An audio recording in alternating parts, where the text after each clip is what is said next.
have to.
Testing 1, 2, 3, 4. Test, test. For those of you currently watching, managers are exchanging lineup cards and going over ground rules with the umpires. We'll be back with the start of CCBC Dundalk hosting CCBC Essex.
All right, ladies and gentlemen, we welcome you to CCBC Baseball. That's right, two CCBC squads going at it today as a last-minute field condition caused the location of our game to be moved. It's still going to be the Lions and the Knights. Instead, it will be CCBC Dundalk playing the host and the Knights as the road team. I'm Rocco Jeppe, joined today by Byron Reed, who will have our color commentary, and we're going to rip through the Knights lineup here real quick and then give you the information on our starting pitcher for the Lions. So leading things off for the Knights in right field is Corey Lewis. Batting second in left field is J.D. Bruck. Batting third, playing center field, Mitch Fife. The cleanup hitter, catcher, Chase Montanez. Batting fifth, playing shortstop, Ben Murray. Batting sixth at second base, Luke Nikic. Batting seventh, the designated hitter, Silos Santos. Batting 8th at third base, James Hussar. And batting 9th, Mike Fisher. He will be playing first base. On the mound, they will be taking on the Lions' right-handed pitcher, Sean DiGnazio. And Byron, tell us a little bit about Sean before we get set to go here. Sure. Well, in DiGnazio's last appearance against Catonsville, he got through 5 innings. He gave up 7 hits. He had 2 runs, both were earned, and 2 walks, and he has 3 strikeouts. So far on the season, in his 4 appearances, he's had 3 games. He has a 2-0 record, 20 and a third innings pitched, 19 strikeouts, 8 balls, 8 walks, 2 home runs, and a 3.54 ERA. So not too shabby, if you ask me. Looking forward to see how he does today. It'll be a very interesting chance to see him start. The last time we were here at Dundalk, DiGnazio came out of the bullpen against Prince George's. He pitched 6 innings, gave up 2 hits, striking out 8 to get the win. We're set to go here. DiGnazio into his windup, and the game is underway. First pitch is a called strike. Game time 3:37. Here in Dundalk, Maryland. The wind coming in from left center field, a bit of a breeze into the hitter's face, but nothing that they should not be able to handle. Here's the 0-1, high for ball 1. 1-1. DiGnazio, Byron, also a good hitter. He's the 3rd leading hitter on the team with a .276 average. As he's set to go, 1-1 the count. And that's going to be low for ball 2. So Corey Lewis, number 8, your right fielder, runs the count. 2 balls, 1 strike. Looking to get things started. Both these teams kind of limping coming into this game, and we'll give you more on that in a moment as we look at a called strike on the outside corner to even things up at 2. Both teams not looking so good over their last 10. The Knights come in 1-9 over their last 10, while the Lions are 3-6-1, both trying to use this game as a spark. Here's the 2-2 is fouled off down the right field line, and there will not be room. Down the line, Tyrus Jones of the Lions gave chase, couldn't get there. Count remains 2 balls, 2 strikes. Yeah, you were talking about both teams earlier coming into today's game. Essex is 0-9 on a 9 loss streak, so that's not what you want to see coming into a game like this, especially a game against your crosstown rival in Dundalk. You guys are going to want to be up and ready for today's game. It's going to be a big game to try to get out early and often.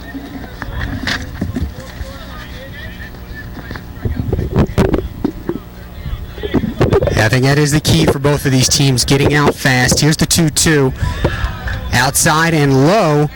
Ball 3. So the count is full. Corey Lewis running the count full.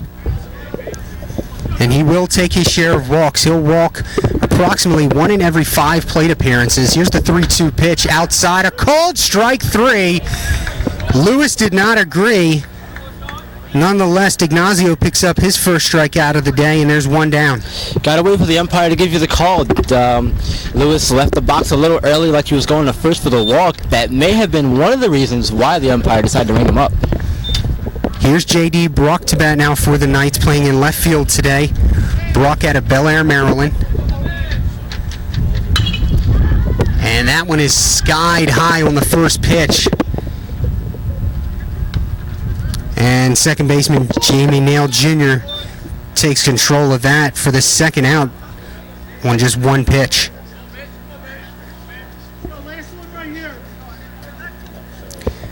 And I'll bring up Mitch Fife, the center fielder, the one bright spot thus far this season for the Knights. Mitch is the only hitter on this team batting .300 or better with a .313 batting average as he watches ball 1 go high and outside. To go along with that batting average, .371 on-base percentage and a .469 slugging percentage. The slugging and the batting average lead the team, as do most of his offensive marks. Here's the 1-0 pitch, and fouled away on a check swing. Goes back and hits off the top of the Wellness Athletic Center here at CCBC Dundalk. The count is even at 1. Speaking of Fife's batting average, like you said, he's got a .318 average. That's leading the team, and he's one of those guys that you're going to want to get him off to a hot start, especially early on. In this first inning, Essex has not done much at all in terms of offense, so you're going to want to get him on base and try to get something going. He doesn't strike out much as he looks at that one high and outside. 2 balls, 1 strike. Only striking out about 16% of his plate appearances, so not quite 20% of the time. 2 balls, 1 strike, 2 outs here in the top of the first. Ignacio delivers, swung on, fouled off the first base road team dugout and out of play. Count even at 2. Fife also leads the team in stolen bases, a perfect 7 for 7. Has 16 RBI and has a home run. Leads the team with 5 doubles as well. 2 balls, 2 strikes. Here's the pitch from Ignacio. Fife swings at the high strike. And all the way over is Nail Jr., who makes a baskets catch to retire the side. So no runs, no hits at the end of the first half inning. Knights 0, the Lions coming to bat.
Back live, we're going to run through the lineup for the Knights.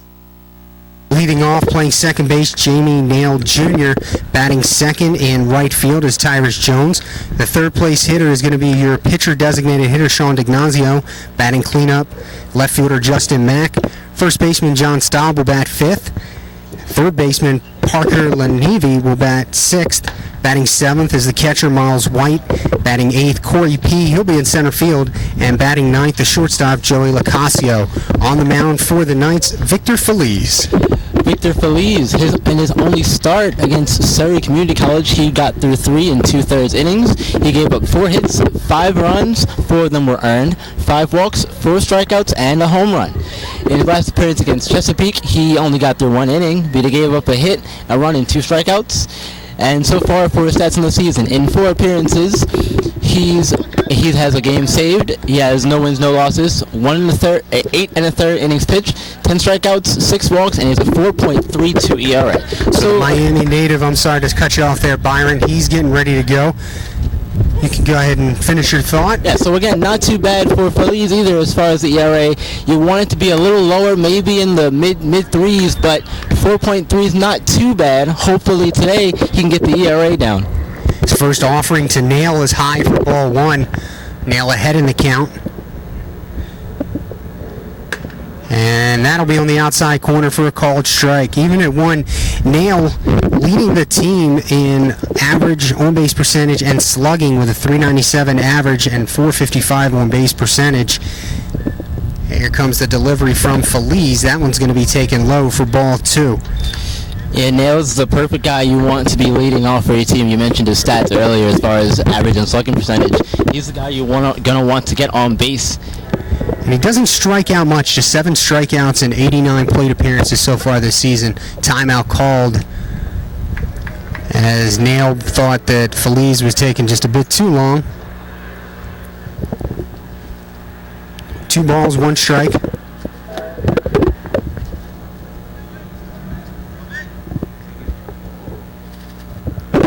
Feliz into his windup, now the pitch.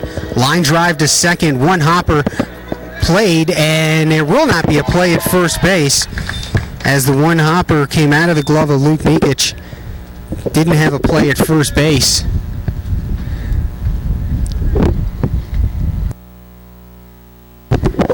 And they are going to rule that a hit for Jamie Nail Jr. Yeah, the ball looked like it ate Mikic up a little bit there. It took the hop off the grass there and just sort of popped into his chest, and he never corralled it after that. So Feliz will go from the set now. That'll bring up Tyrus Jones. There's a bunt fouled off for strike one. Over there on first base, Nail is perfect, 4 for 4 on stolen base attempts this year. Smart strategy there to get the bunt down. Work some small ball into the game early on. Get that run in the scoring position. Maybe you can get that run in or moved over with the sac fly base hit.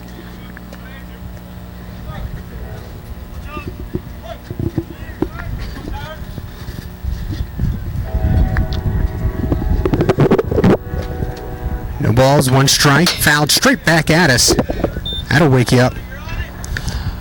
I'm glad this screen is here in front of us. I'll say that right now. So now Jones in the hole. 2 strikes. Runner at first base trying to move him along. Very key early at bat for the Lions. Nail takes his lead. Now the pitch. Swung on. Hit the left center field. Could be trouble for the Knights. A long diving stop attempt by Lewis. And a stand-up double for Tyrus Jones. Not what you want to see on an 0-2 pitch there, as he was able to put that one in the left center field gap. Very nice piece of hitting there by Jones, working that ball into the gap there between center and left field. Now they've got 2 runners in scoring position, but there's nobody out. So here's a big chance for Dundalk to start off hot. D'Ignazio will step up, and we'll use the quintessential term of looking to help out his own cause. He has a RBI on the season. Is prone to the strikeouts. 19 strikeouts on the season, once in every 3 at-bats. A chance to put his team on the board early here in the first inning. Here's the pitch from Feliz. Swung on, high pitch, fouled away off the first base side dugout, 0-1.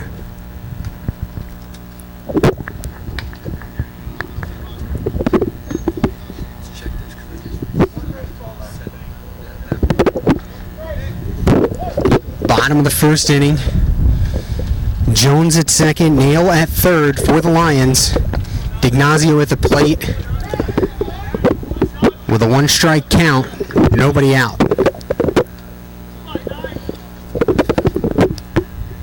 If you're just joining us, today's game moved to Dundalk due to field conditions at Essex.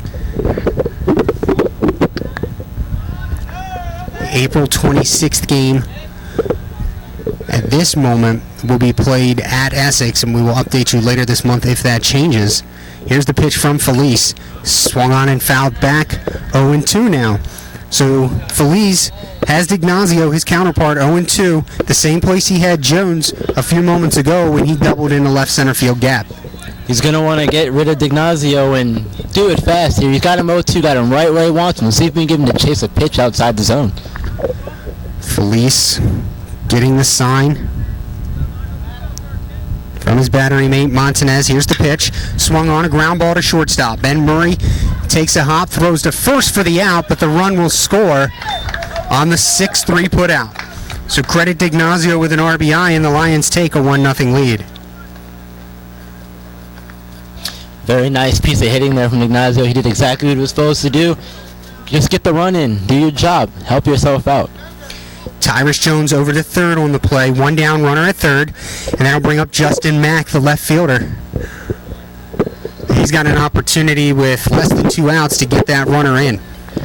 The sac fly will do just fine here. Swung on and fouled off down the left field line, or right field line rather. Strike 1.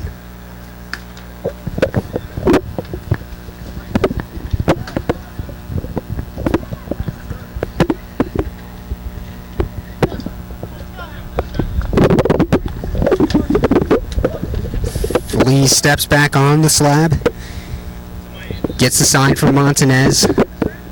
He's ready to go. Mack takes high for ball 1. 1-1 the count. On deck, first baseman John Staub. He would hit next. Feliz is ready to go. And the pitch. Low and outside for ball 1, or ball 2 rather. 2 balls, 1 strike to Mack. Good job being patient there and working the count here by Mack. He's got to find a pitch he likes, especially if he wants to get that runner from third. Mack, the homegrown talent from Dundalk, Maryland, attended high school at Eastern Tech. Here's the pitch from Felice. Curveball stayed up just a bit too high, and that'll take the count. 3 balls, 1 strike against Mack. He can keep taking pitches here. He's got a few to work with. See something you like, give it a whack. Felice comes set high up near the face, and that one in the dirt and outside, so Mack will draw the 1-out walk.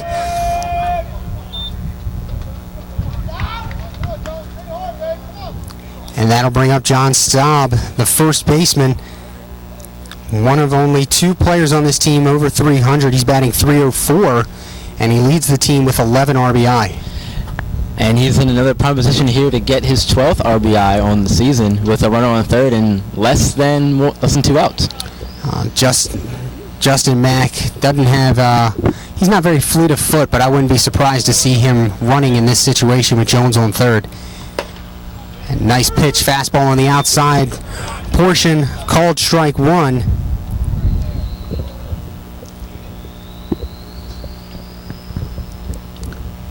If Felice can find a way to get a ground ball here and get a double play, be out of danger. There's that ground ball, but it's through the 5.5 hole. That'll score Jones. Dundalk now on top, 2-0. Just a good job there, Byron, of going with what the defense gives you. Really good job indeed. Did exactly what he was supposed to do there. Again, baseball is one of those games where it's all about doing your job and helping out your teammates, and Staub did that just there. So still just 1 down. Runners at first and second now. And Parker Lanivi, the Lions' third baseman, steps into the box rather. Felice laboring through this first inning. Here's the pitch. High, ball 1. Yeah, Felice has thrown a lot of pitches so far in this first inning, and it's probably not what you want to see if you're the head coach for the Knights, but he's got to work himself out of the jam. This will be his 19th pitch of the inning already. He has just 1 down. The middle infielder shaded a bit for 2 as that one sails outside for ball 2. Murray, the shortstop, and Nakic, the second baseman. At the corners for the Knights, Mike Fisher at first base and James Hussar at third. Here's the 2-0 pitch. And ball 3. Way to hold back there. It looked like he was tempted to swing at it, but it's a good thing he didn't. He only wanted to beat that into the ground. 3 balls, no strikes. It'll be interesting to see if the Lions head coach Kyle Campbell gives Lanivi the swing away sign here early in the game. Takes a low strike. Run the count, 3 balls, 1 strike now. Again, when you're down in the count, you have a certain spot you're looking for as a hitter. If it's not in your spot, you let it go. Runners on first and second. The trail runner is Staub. Mack at second. Here's the 3-1 pitch. Ground ball to the second baseman. Slowly hit. They get 1 at second and do not turn. A good play by Nakic to take his time and get it to Murray at second base. Fielder's choice in the book for Lanivi.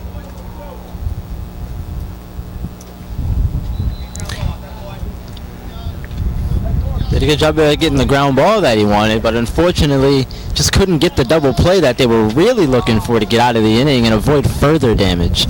Miles White, the pitcher-catcher here today, freshman from East Atlanta, Georgia. Runners on the corners and 2 outs. Here's the pitch. High fly ball to center. Fife. Lewis. It'll be Lewis and right as that ball went all the way from right center field to right field where Lewis put it away. And that will end the first inning. The Lions up 2-0 after 1 here from CCBC Dundalk Field.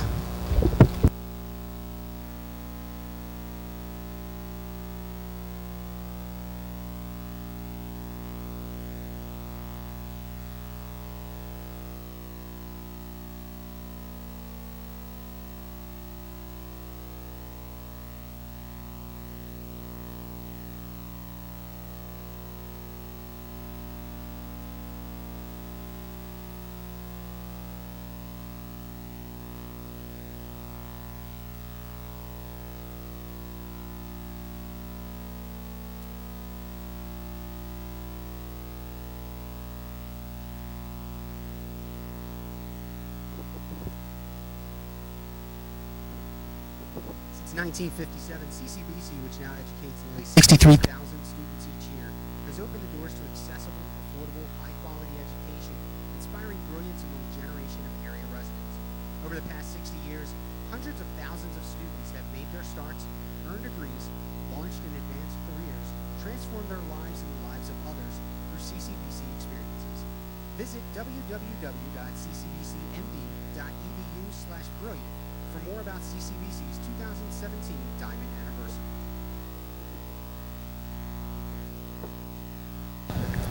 Just about set to go here in the top of the second. Knights catcher Chase Montanez to lead things off, followed by Ben Murray and Luke Nakic. And now that Essex is in a 2-0 hole early, they've got to get these bats going. The last go round, the first three guys strike out and two flyouts. So they've got to get their offense going, and pretty soon. You don't want to get in a hole too early, because then it gets more difficult as the game goes on to dig yourself out of it.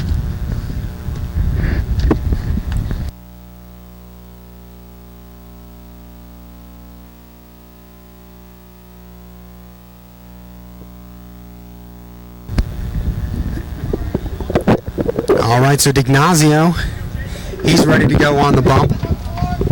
Montanez, slightly open stance in the right-hand side of the batter's box. Here's the pitch, high for ball one.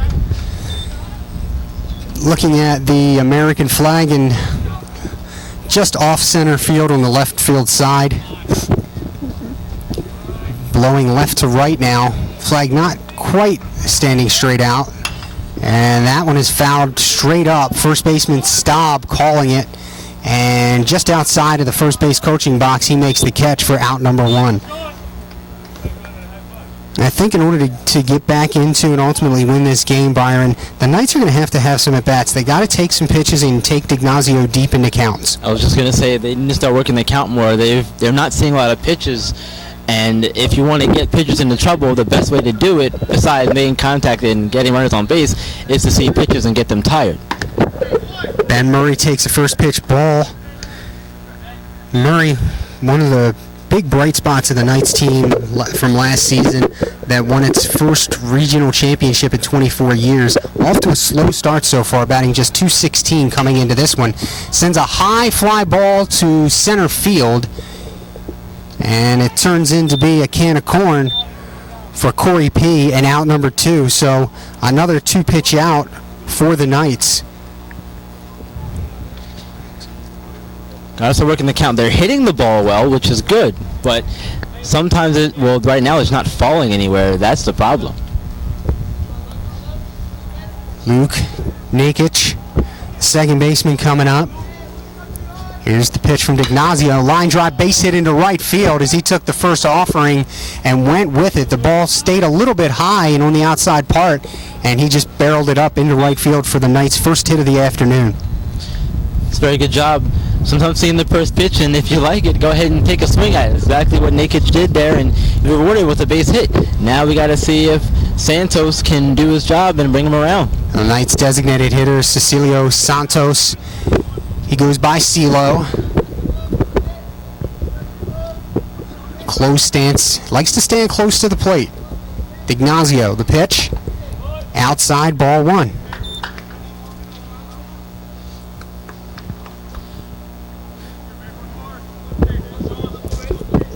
Yeah, Santos comes into the game with a .261 average. So far so good early on. They want to keep that going if he can get Nakic around to second or third. Now in a spot that he can wait until D'Ignazio comes to him. Santos ahead, 2 balls, no strikes. Nakic leads away from first. Here's the pitch. In there for strike one, a called strike. 2 balls, 1 strike to Santos. Santos, a sophomore on this squad out of Miramar, Florida. Throw over, not in time, just trying to keep an eye on Nakic over there. Yeah, why not make him get dirty over there?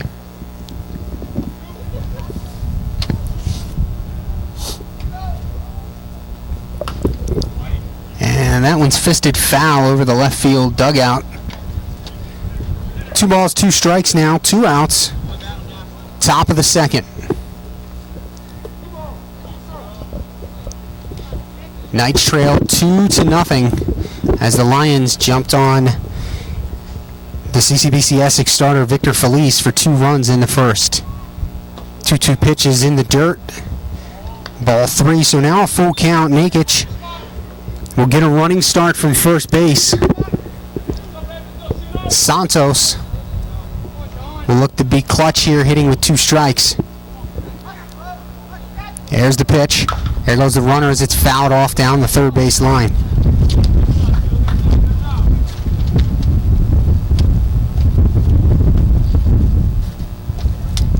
Bit of a battle brewing here in this at-bat so far. Santos doing a good job of seeing some pitches, fouling off some tough ones, and hopefully he can get one here to drive somewhere. He's definitely taken D'Ignazio further into account than anyone else. This will be the 7th pitch of the at-bat. D'Ignazio ready. And now the pitch. Fly ball into center. And initially starting back was the center fielder, Corey P. Righted himself, came in a few steps and made the catch. So the Knights go down in the second. No runs, 1 hit, no errors. Going into the home half of the second, Lions 2, Knights 0.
We're back live here, bottom of the second, and it'll be Corey P.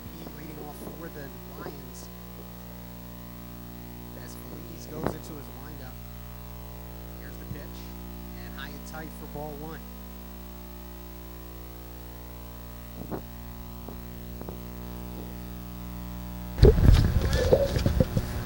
Feliz ready for his second offering. Half a swing, full strike. Count even at 1.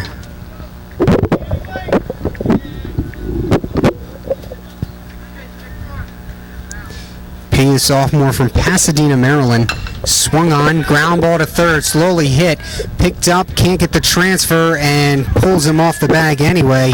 Hussar really didn't have a chance there. I think a clean transfer, and P still would have beat that one out. So give the center fielder an infield single to start off the second inning for the Lions. Yeah, that was definitely a tough play over there to make. Probably could have charged it a little more, but like you said, the transfer was definitely the more difficult part of that play. We had a clean transfer. Probably had a chance to get the guy out at first.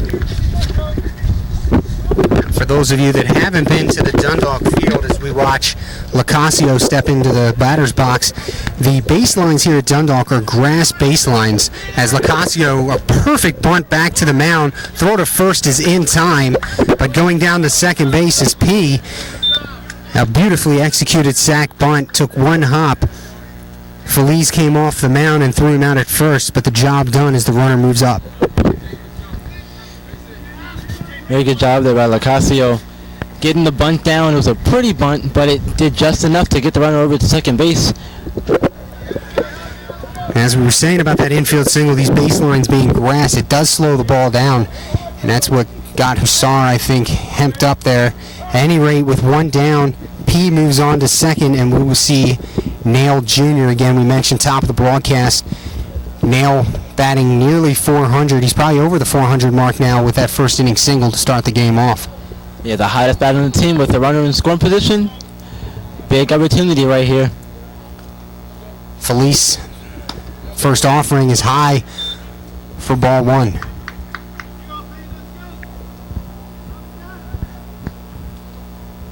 Nail from Westminster, Maryland, went to high school at Winters Mill. Has his hands high and up over that batting helmet. Pitch from Felice, breaks in for a called strike. Pretty pitch there. There's really nothing he could do with that one. It was barreling down inside. Pretty pitch by Felice. Count even at one.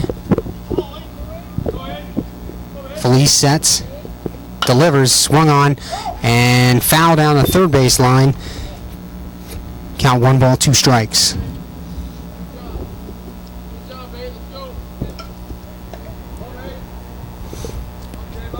Corey P at second, 1 down after the Lacazio sac bunt.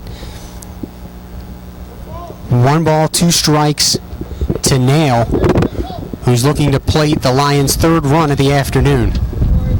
Felice comes set. It's a high set. Now the pitch. Swung on a high fly ball into right field. Lewis calling off the second baseman and making the catch for out number 2.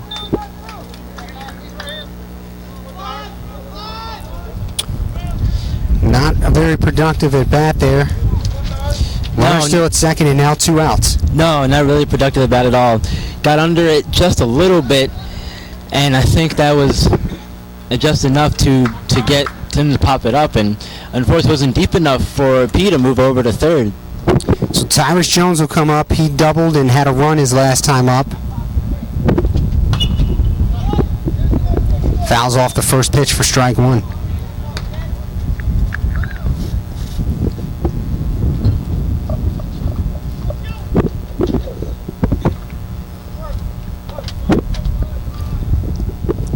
Two outs, bottom of the second inning. Lions lead 2-0. 0-1 count to Jones. Swung on a line drive down the right field line. That ball is fair. It's going to go all the way to the wall. Coming in to score is going to be P. And sliding into second base with an RBI double is Tyrus Jones.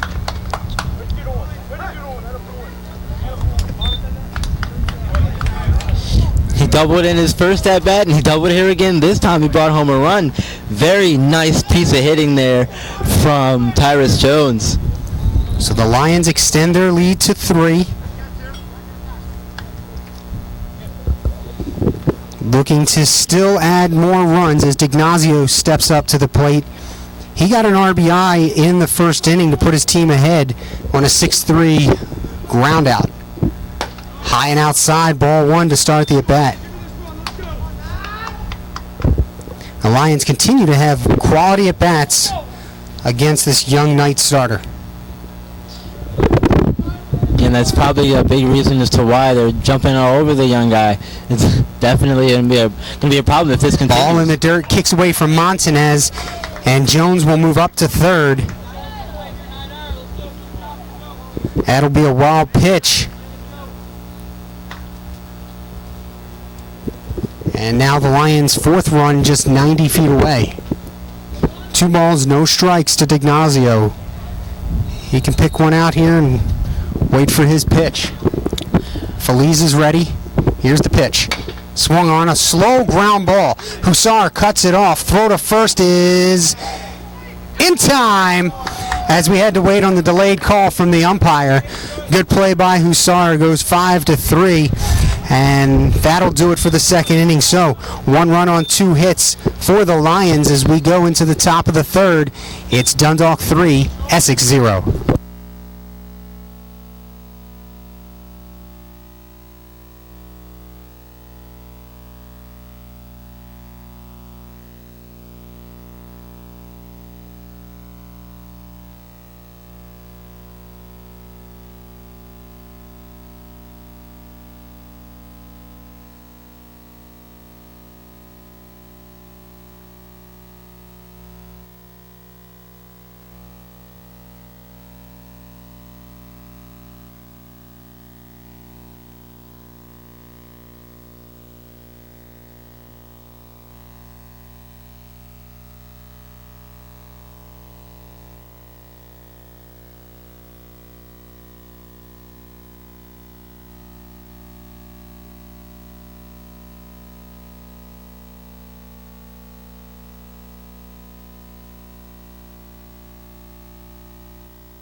We're back live here at CCBC Dundalk Field. And number 5 for the Knights, James Hussar, who just made a pretty good play to end the second inning for the Lions, will step up to the plate.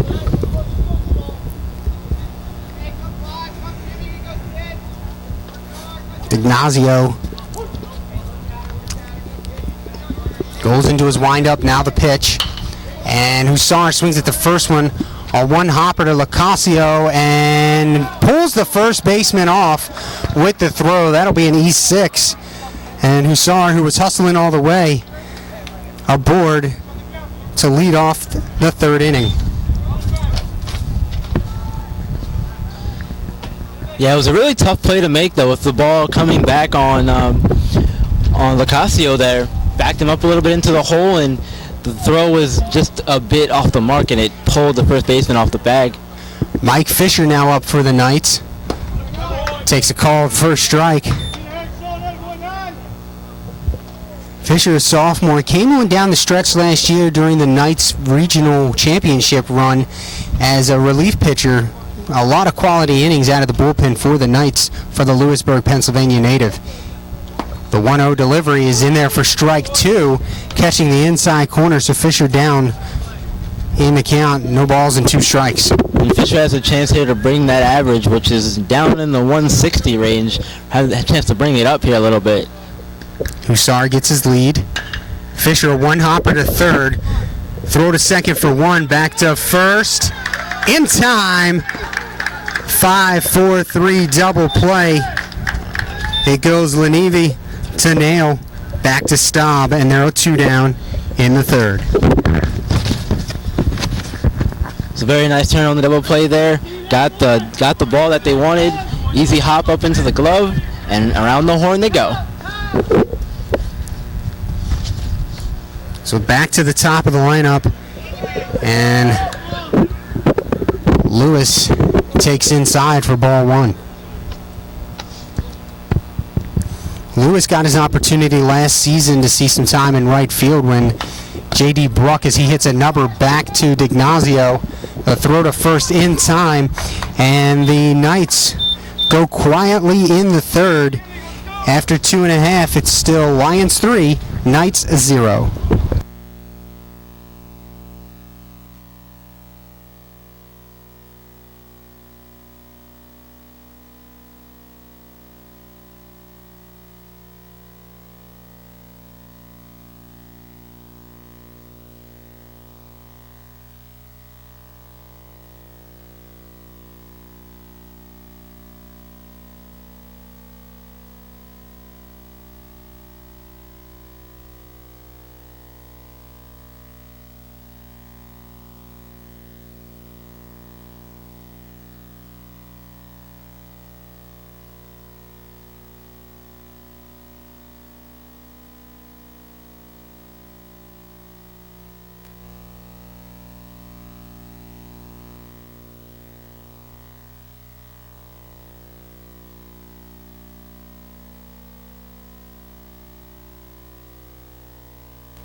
Justin Mack to lead things off for the Lions here in the third.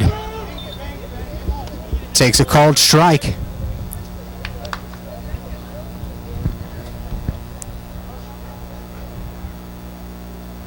Here's the 0-1 pitch from Feliz. High fly ball to left center.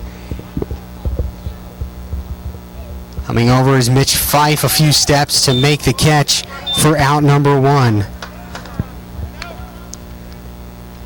It's a good way to start this inning for Feliz, a quick at bat and an out.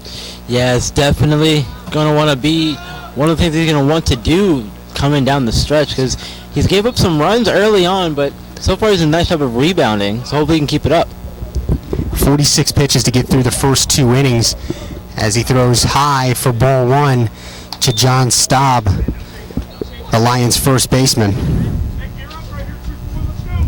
Staub singled his first time up. Here's the 0-1. Outside for ball 1.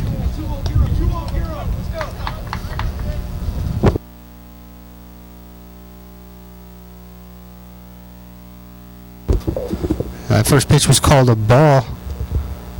2 balls, no strikes. That one slammed down the left field line. Bruck giving chase, circles it, and makes the catch just short of the warning track down there. 323 down the line. Bruck took a good angle on it, hauled it in for out number 2. Staub put a good charge into that one. I think the wind may have knocked it down and gave Essex a little bit of help there, because that was almost out of here. I think you're right. Wind is blowing slightly left to right, but when that ball left the infield, the wind was going, and I think it did knock it down. Swung on and missed by Lenivi, who starts his at-bat off with a strike.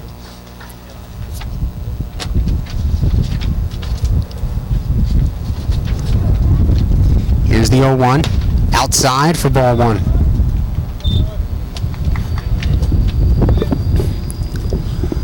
The Lees have at times popping the mitt, just not consistently finding the strike zone enough.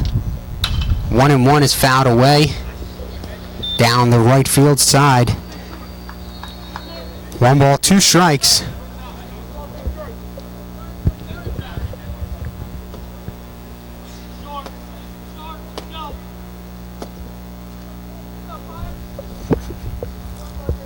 Felice winds, now the pitch. High. 2 balls, 2 strikes. Like you said, Felice doing a good job popping the mitt, but control is definitely the issue right now. He's got to find his base again. Here's the 2-2. Couldn't break the curveball off. Now the count is full. So Lenivi fought his way all the way back here in the count. Wants to keep things going here in the 3rd with 2 down. Miles White on deck. He would be next. The 3-2 swung on and fouled straight back. We'll do the full count again.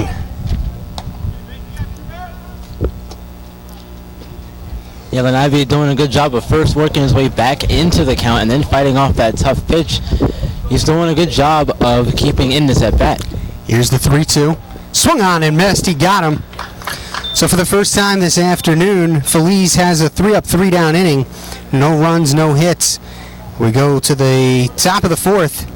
Lions 3, Knights 0.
back live. Top of the fourth inning, J.D. Bruck to lead things off.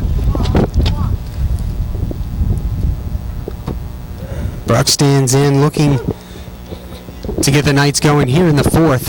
Have they managed just one hit in the first 3 innings? He takes a called strike right down the middle.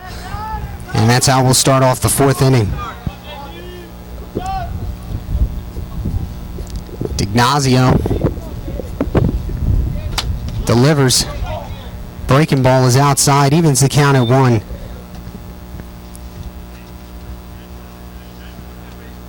D'Ignazio listed at 6 foot tall.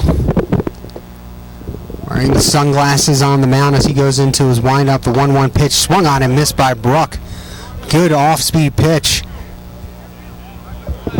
Broke outside at the last possible moment, and Bruck finds himself behind in the count.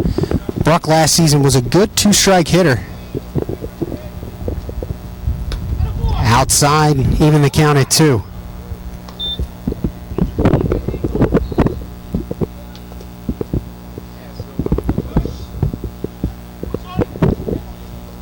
Two balls and 2 strikes to Bruck. Left fielder awaits the delivery from D'Ignazio, swipes out it down the right field line, and a good running catch made by Tyrus Jones to retire Bruck. 1 down here in the fourth.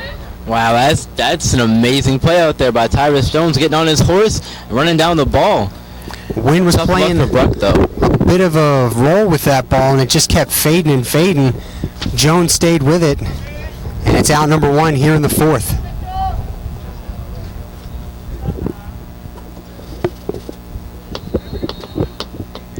Mitch Fife is up. Came into the game batting .313. 5 doubles and 6 RBI. Here's the pitch from D'Ignazio. Good curveball taken for strike 1.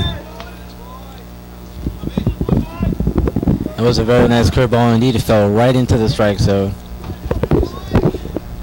And that particular breaking ball, not, I'm sure even D'Ignazio would say not the best one he's ever thrown, but early in the count, that's what you want, some sort of a get-me-over curveball, especially when you're ahead 3-0. You can afford to do that. Yeah, and it plants a seed in the batter's mind for next time as well to look for that. 1-1 the count. Here's the pitch. Swung on. High fly ball, center field. Giving chase, and that ball is gone as it just kept going. We could not see it. We had to rely on the center fielder's pace, and it looked like he was giving chase, and he just ran right into the wall. Mitch Fife puts the Knights on the board with his 2nd home run of the season. Yeah, Fife did exactly what he probably wanted to do, was get a run on board for the Knights, and hopefully this will get them going. Now they're down 2. Don't try to get them all back at once, but now you can start to claw your way back with that momentum builder right there. Ball 1 to Montanez. That home run over the right center field fence. Homer number 2 for him on the season, and RBI number 17, as Montanez will look at the 1-0 count, 1-0 pitch rather, and take it for a ball. So 2-0 to Montanez.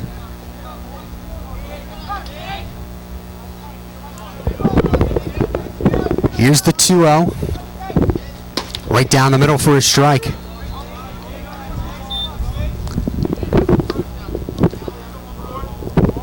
Partly sunny here this afternoon. It's a nice day though, isn't it? Behind the clouds just enough to make it annoying, I guess. And that breaking ball, a called strike, as Montanez did not believe it was a strike. He'll step out of the box for a moment to gather himself.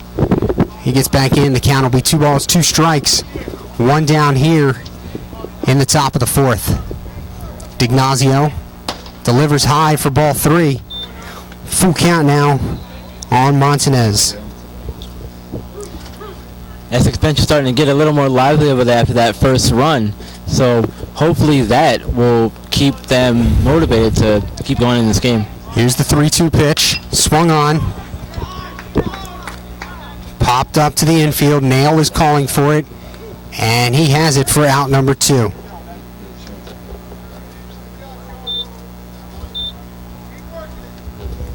Ben Murray steps up to the plate, the shortstop.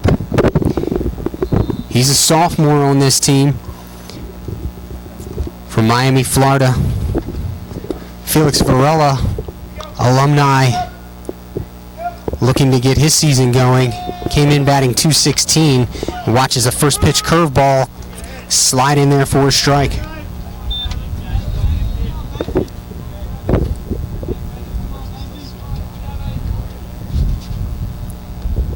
Nothing in one. Here's the pitch from D'Ignazio. That curveball stayed up high. 1 ball, 1 strike. Starting to throw that a bit more. We've seen it a few times more in these past few bats than we've seen through the first 3 innings.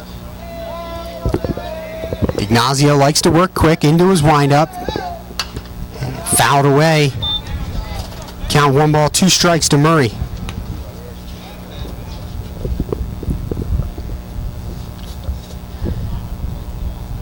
I think that quick pace that D'Ignazio is working at's probably giving the Essex batters some sort of fits, because they're not having time to go through all their emotions and all the rituals that batters do to get themselves set in the box. Here's the 1-2. Fouled away.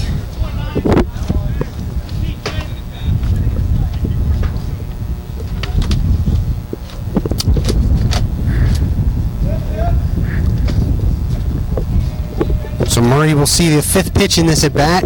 Still 1-2. Here's the pitch from D'Ignazio. Fouled straight back.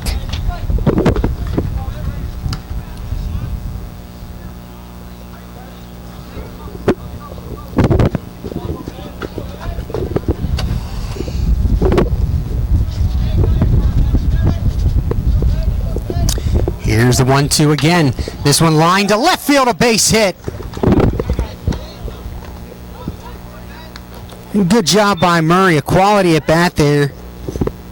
Saw 6 pitches and was able to take the 3rd 1-2 pitch into left field for a 2-out single.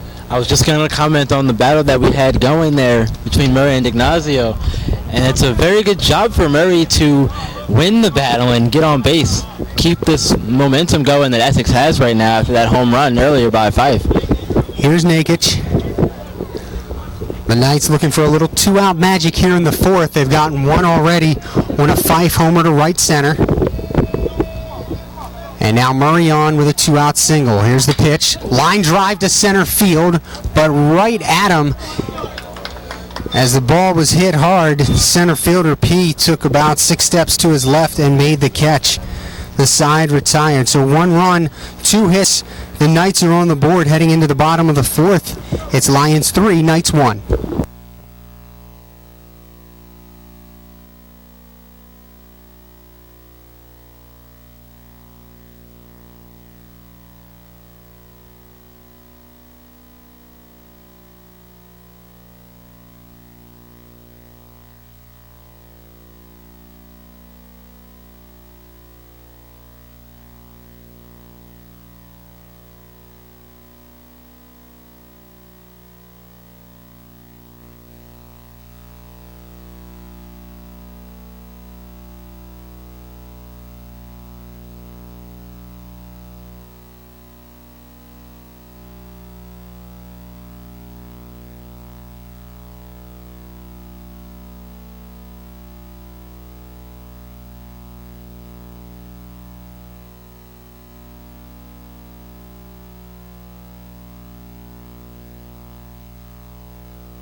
Back live here, CCBC Dundalk steps to the plate.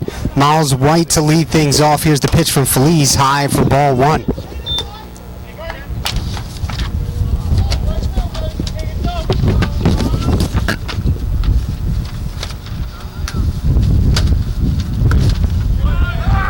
Swinging strike. Count evens at 1. Miles White came into the game batting .222, looking to improve upon that.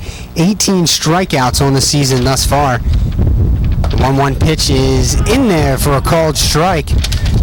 And Feliz is now ahead 1 ball and 2 strikes against White. White didn't like that call at all. You saw him turn his head to the side in disbelief as he thought it was inside, and I have to agree with him. Feliz goes into his windup, and now the pitch swung on and missed. A good breaking ball. Strike 3, his second strikeout on the afternoon. Pretty pitch there to get the strikeout by Feliz. Curveball was really nice, and it dipped down below the knees, and that was it. Corey P. now to bat for the Lions, the center fielder. It's probably the best breaking ball that Feliz has thrown all afternoon. Ball 1 outside on P.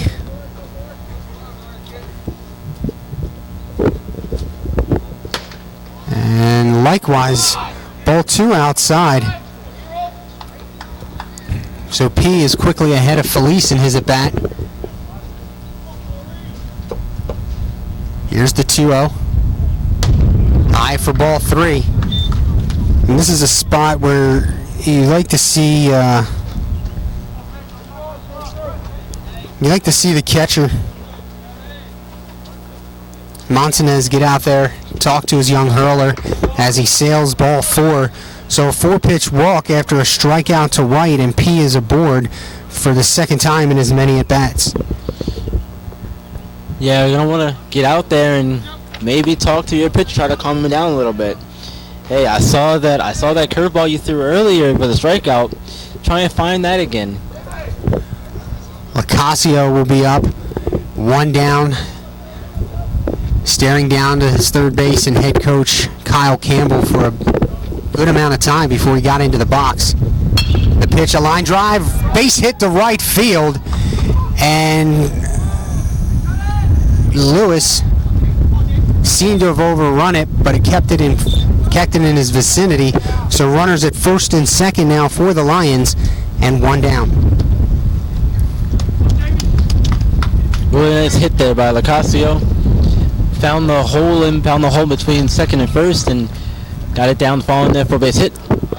So P at second, Locasio at first base, and the leadoff hitter Jamie Nail Jr.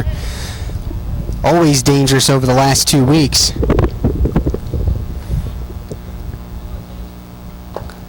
Outside, ball 1.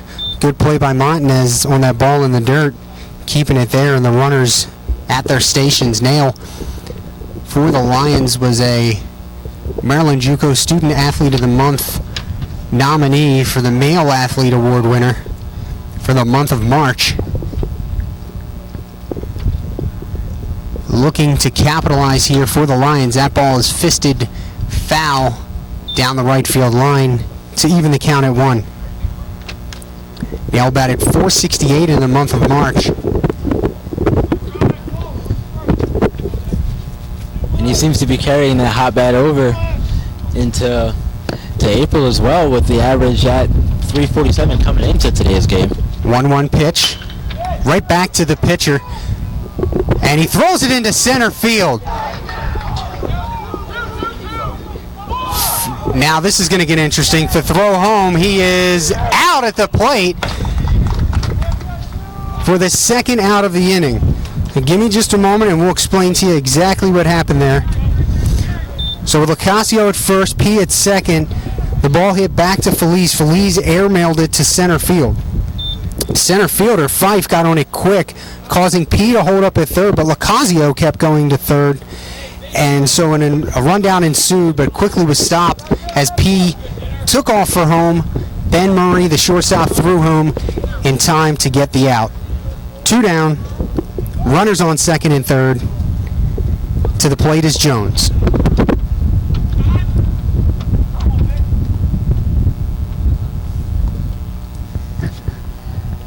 Yeah, that was a very interesting turn of events there. We thought they were going to get the double play because it was so easy. But I guess sometimes those easy ones can be the more difficult ones. Can't assume anything. So officially, let's see if we can do this officially, Byron. So officially, it's an E1. The putout goes 1-9-6-2 on the putout. Very complicated for a putout, but Do you all agree with that? 2 down, the Lions still ahead by 2. Runners at second and third. The lead runner is Ocasio at third base. Nail is at second. Tyrus Jones steps up, and Jones hasn't done much this afternoon, just 2 for 2 with 2 doubles, a run scored, and an RBI. Long discussion on the mound. The Knights know that he is a dangerous hitter. On deck is D'Ignazio, who is officially 0 for 2 today, but he does have an RBI. We'll see what the Knights plan to do with Jones. So Felice, he's ready to go. Both bullpens are quiet, in case you're wondering, just some stretching going on in the Lions bullpen as the first offering is high and outside to Jones. yeah, there's a runner on second base, and Jones, with the 2 doubles he's had so far, one of them being an RBI, the first one he can run the score on. So I look for another double here, try to get that run in. Jones does not like that swing as he skies it to right field. Lewis under it, makes the catch, and the Knights get out of it with no further damage. So 1 hit, 1 error, 2 left on. We head to the top of the 5th. Lions 3, Knights 1.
Back live here at CCBC Dundalk. The Knights set to lead off the 5th. Silo Santos, the designated hitter, will get things started.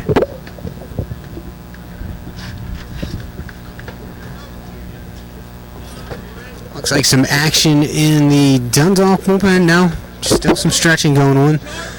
Silo ready for the offering from D'Ignazio. Ground ball to third. And that's going to be off the mark. Santos on his way to second. Here's the throw. He is safe at second as the ball bounces away. Error on the third baseman on that throw. Excuse me, Lanivi. And so the Knights start out the inning with another error. This time an 8-5 on Lanivi. And Santos all the way to second base. Hussar will step to the plate. Really, really unfortunate there that Lanivi, I'm not sure what to happen there. The ball slid out of his hands, maybe, because that went way awry. Just had too much time to think about it. I think he got the ball pretty quickly, and you just want to step and throw. Here's Hussar, the right-handed hitting third baseman. Santos takes his lead. Hussar bunts it, but foul into the first base side dugout. That Essex bench is getting awfully lively over there now. That's what you want to see, especially when you're down a few runs. Get the bench up, support your teammates. Good things will happen.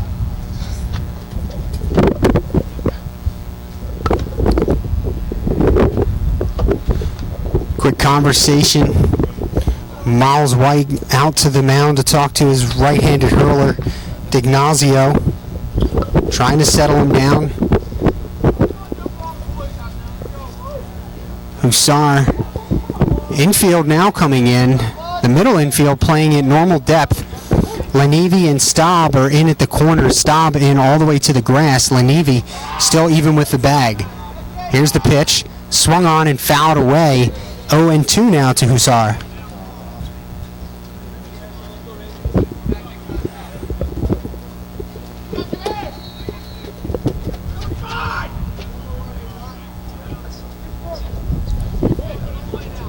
Hussar now will have to battle back in the hole, 0-2. Santos at second, swung on. Right field, fading, and out of play. As long as you have Tyrus Jones out there, you can never give up on a play. Count remains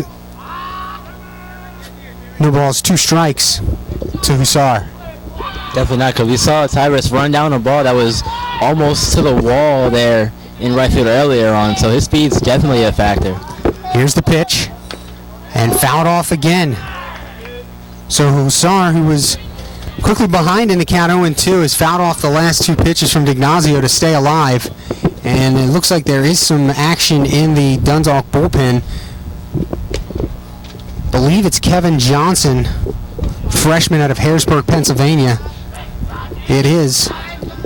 So Johnson going. Here's the pitch from D'Ignazio. Swung on up the middle. Lacasio gets it, but has to go to first base. And Hussar does his job. The 6-3 put out, but gets Santos to third base now with 1 down. Yep, he did just what he was supposed to do there, Rocco. Got the ground ball, moved the runner over, and there's still 1 out. There's just 1 out. So Fisher now, the number 9 hitter for the Knights. First baseman, he'll be asked to plate Santos, who stands just 90 feet away. Fouled back on the first pitch. This is a big at bat right here for Fisher. There's 1 out. Get this running, and it's a 1-run ball game. So you're definitely going to want to get something in the air or get yourself on base. Bring that run in any way you can. Here's the 0-1 pitch. Curveball stays high. 1 ball, 1 strike.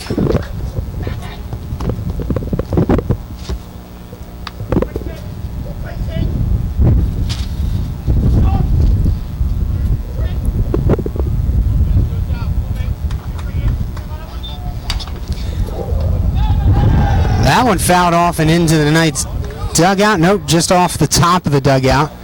No, it was into the dugout. Good catch made by Andrew Frawley, the red shirt. Count goes to 1 ball, 2 strikes on the sophomore first baseman, rather. So yeah, somebody may have made a play on that over there in the bench. Everyone started cheering. It's hilarious. I will say this though, he did have a glove on. D'Ignazio sets. Here's the 1-2. Swung on, hit to the second baseman who was playing in. Santos remains at third, and it'll go 4-3 for the second out of the inning. So right idea going to the right side of the infield, but the infield playing in. Good play made by Nail. 2 down now. All the way back to the top of the lineup for the Knights in Corey Lewis. Yeah, good job there by Nail to look the runner back to third and then make the throw, but at first get the out. Curveball's high to start the at bat.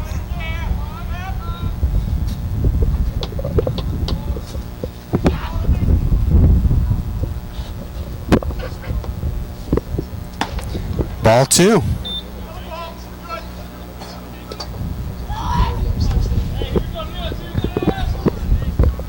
Corey Lewis ahead in the count. 2 balls, no strikes. Lewis from Charlestown, West Virginia, fouls it off. Now 2-1.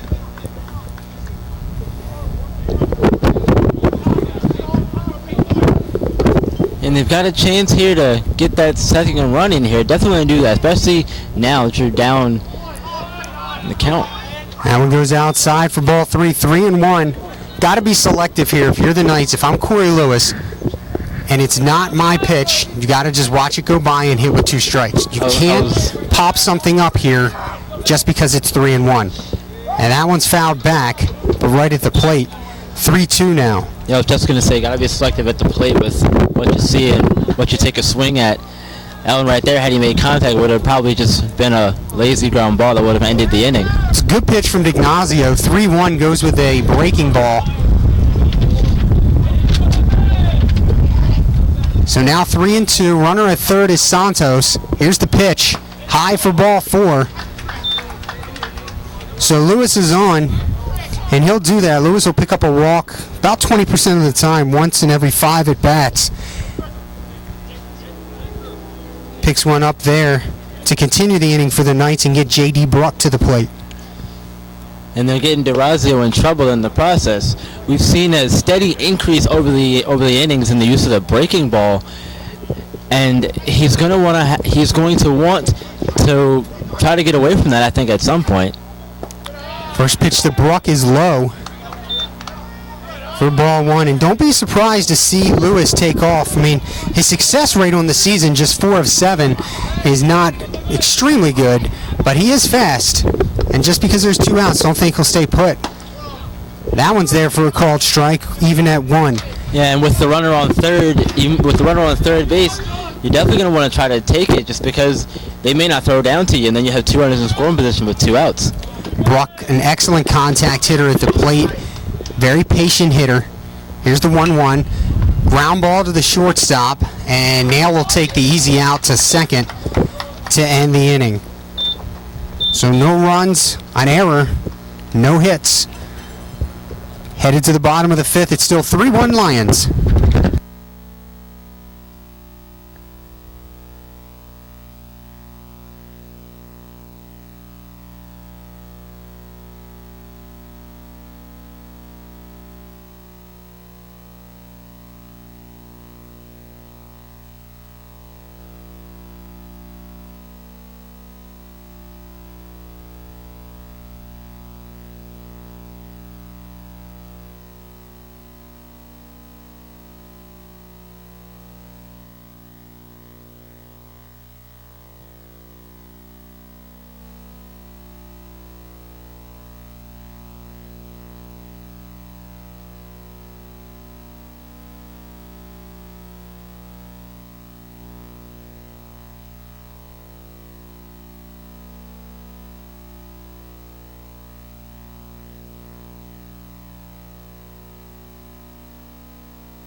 Back live here from CCBC Dundalk Field. Getting ready to start the bottom of the 5th. The Lions lead 3-1. D'Ignazio steps into the box.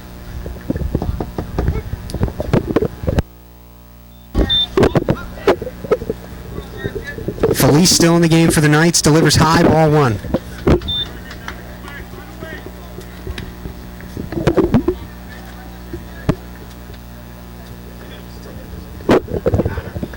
Here's the 1-0 pitch to D'Ignazio. Swung on, third base. And that ball stayed down on Hussar under his glove and off his left foot into left field.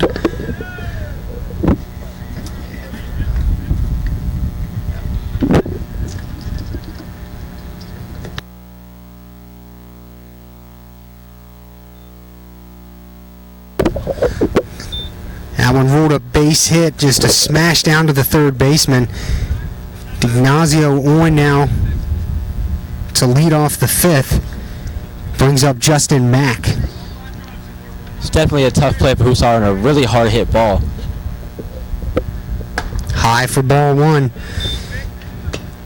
Now what you want to see from Felice at this point in the game, the high pitches. As we look out there trying to get a number, I believe the Knights have Will Van Horn warming up. I could be wrong. Here's the 1-0 from Felice. Inside for a ball. So 2-0 now.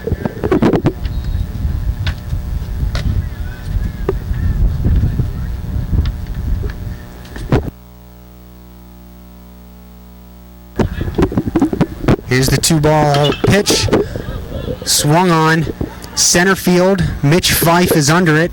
Tracking it.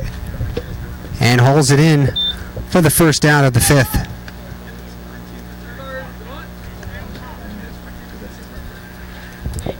And we did just get confirmation. It's Franco Velasquez warming up in the bullpen.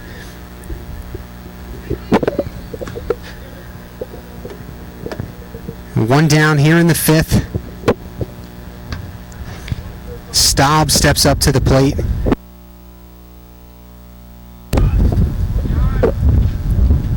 First pitch, swung on and missed for a strike.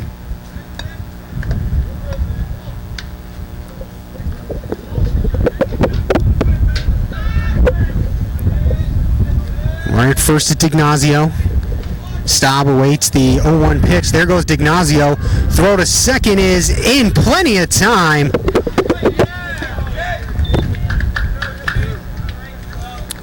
Good shot by Montanez. Right on the money. D'Ignazio slid right into the tag. 2 down here in the fifth. Count is 0-2 to Staub. Everything about that there was good. Pitch was good. The throw was even better, and the tag was phenomenal. There's a shot to center. Fife coming on. He can't get to it. It gets by him. Right there is Lewis on the backup. There's going to be a play at second. High throw. He's safe. So give him a hustle double on that one. A good try by Fife to get to the ball and keep it in front of him. Lewis backed up the play as best he could. The throw to second, maybe a better throw would have had him, but that's just one of those baseball plays right there. Oh yeah, I think if that throw would have been a little lower, he could have caught it and just swept the tag on him. Instead, he had to jump in the air and plop the tag down. By the time he got down got back down to the ground, he was already sliding in. So here's Lenivi with 2 outs in the fifth. A runner at second base is Staub. And this is where the runs are going to start to become important as we head into the later third of this game. I can assure you that Kyle Campbell and his Lions are not comfortable with a 2-run lead right now. I imagine not. You had 3 early. You want to get as many as you possibly can, I would think. First pitch is a swinging strike. No balls and a strike to Lenivi.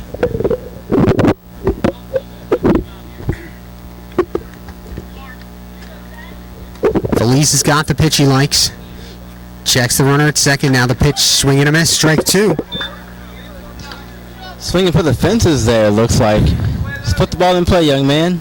Move your guy over. This will be an interesting pitch here. This is, you've gone high and away on the fastballs the first 2 pitches. You might think you go there again, but hopefully the brain is telling you something different. Here's the 0-2. High and tight. Not where he wanted it, but not in the strike zone either. 1 ball, 2 strikes. Just something to back him off the plate a little bit. Make him think about it. It's an interesting comment. We'll see if we get a breaking pitch here from Felice. Montanez looking into the dugout at his pitching coach, Eric Ryan. He gets the sign, relays it out to Felice, who sets. Now the pitch. Swung on a high fly ball to the right center. Fife came in on it to start. He goes back, and it is gone, much like his home run. That ball just kept going, and Lenivi goes yard to give a 2-run cushion for the Lions. And just like the other one earlier, just kept going out there and cleared the wall to give them a advantage heading into the later stages of the game. That's going to be big. Runs are becoming more important. So a 2-run homer on a 1-2 pitch. They tried to go high and away to Lenivi again. Lenivi able to get on it, and he sends it over the right center field wall for the home run. And once you see a pitch so many times, you start to key in on it as a batter. You say, if you throw me that again, I'm going to take it out of here. That's exactly what Lenivi did with that last pitch. For Lenivi, his first home run of the season. As the count evens 1-1 strike to White, Miles White at the plate. Good breaking pitch there from Feliz. 1-2 strikes. No better time for your first home run of the season than in a tight ball game.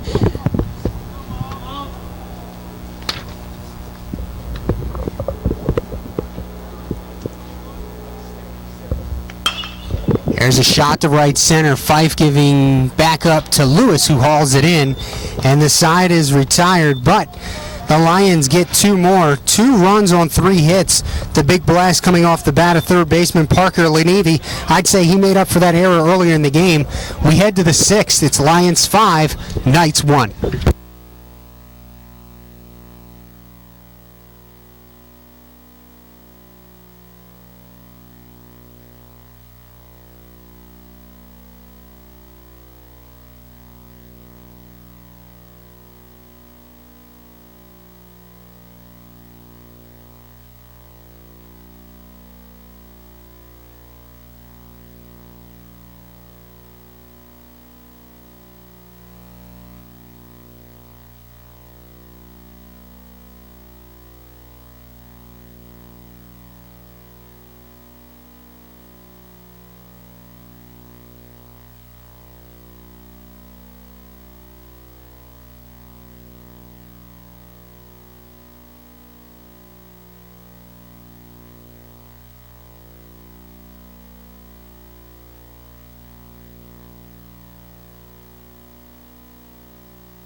We're back live here. Top of the 6th inning in the Knights. Mitch Fife will lead off. Fife had a solo shot his last time up. Takes ball 1. If I'm him, I'd look for another one right here. Or, possibly just try to get on base and get someone else going. But still, runs are going to be big. That one's outside, so now he's ahead in the count. 2 balls, no strikes.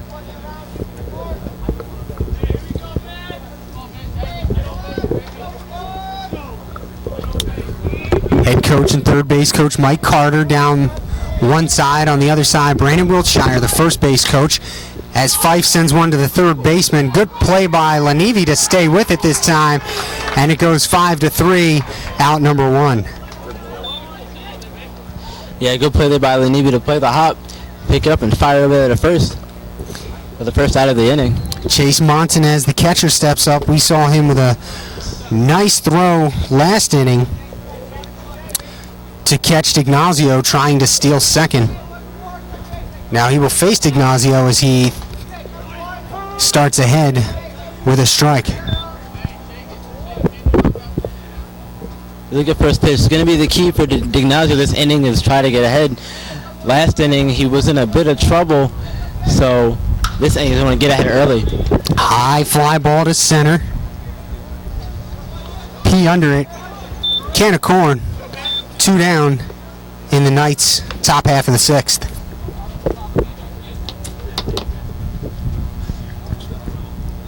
Well, so far we've seen 2 guys come up and do nothing so far for the Knights offense. You got to work the count on a pitcher that is threw a lot of pitches last inning.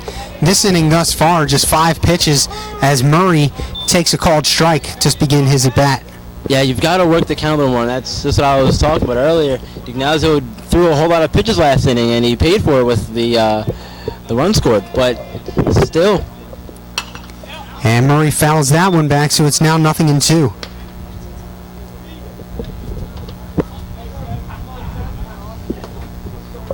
Or 2 innings ago, rather, the run was scored in the 4th. D'Ignazio shakes off the first. Now he goes with the second sign. Lone outside for ball 1. Good placement on that one. You don't want to throw anything in the zone when you're ahead 0-2. Yeah, it's a tough pitch to take, though, for sure. So good eye there, laying off. D'Ignazio goes into the windup. Now the pitch. Curveball spoiled down the right field line, giving chase were Staub and Jones, but it goes over the fence and out of play. Count remains 1 ball, 2 strikes. Sun now over the third base home dugout. In the top of the 6th here. Still plenty of light on that field. Players might make use of those shades they have on their hats. 1-2 pitch high for ball 2. Murray had a good at bat last time. He singled after seeing 6 pitches. He took that 6th pitch into left field for a base hit. Trying to work his way back in the count here. 2 balls, 2 strikes, 2 down in the Knights' top of the 6th. Swung on and missed. A good breaking ball from D'Ignazio, and the Knights side is retired. No runs, no hits. The Knights go in order. We head to the bottom of the 6th. Lions 5, Knights 1.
Start the bottom of the 6th. A new pitcher on the mound for the Knights, Franco Velasquez.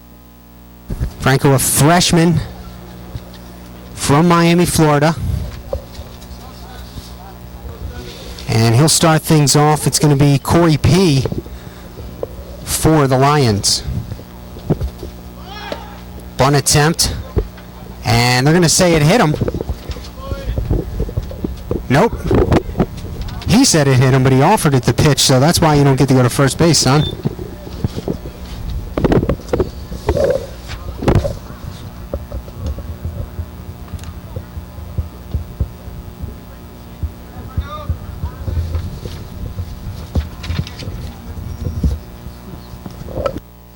The 1-ball, no strike count. Swing and a miss. On a foul ball, excuse me. So closing the book, we just got the official stats on Feliz. 5 innings, 5 runs, 4 earned, 2 strikeouts, 2 walks on 9 hits. As that's ball 2 for P.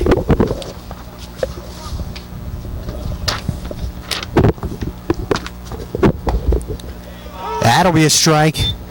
Velasquez evens the count at 2.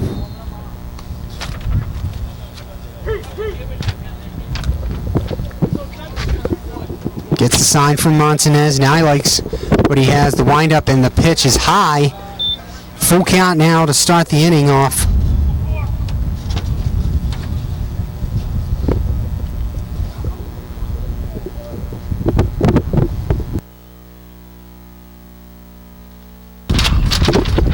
Inside pitch fought off. We'll do the full count at least one more time.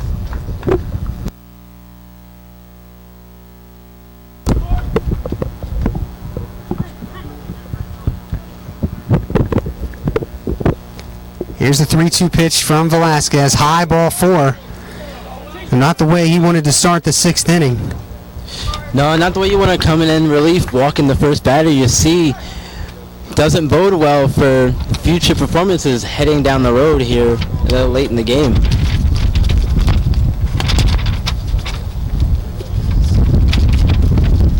Ocasio is at the plate. Montanez goes out to the mound to talk with his right-handed hurler.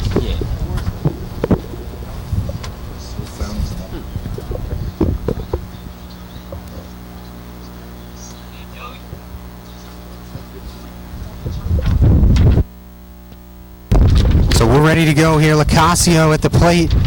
P at first. Squares the bunt, pulls back, and takes ball 1. Franco Velasquez coming into today's game. He's gone through 21 2/3 innings with a 3.74 ERA, 24 strikeouts in 5 appearances. Has a 2-2 record. There's a good bunt to the third base side. Hussar, second base, and he got him. Initially thought that was a pretty good bunt as it caught Velasquez off guard, but Hussar was positioned very well, took it on one hop through to second for the out. Locasio will reach first base on the fielder's choice. 1 down. Jamie Nail to the plate. Yeah, that was a very nice play there by Hussar to charge the ground ball and make the turn to fire to second and get the out, the force at that. So very good job all around. So Velasquez now with Locasio at first. Faces Nail, who takes inside for ball 1.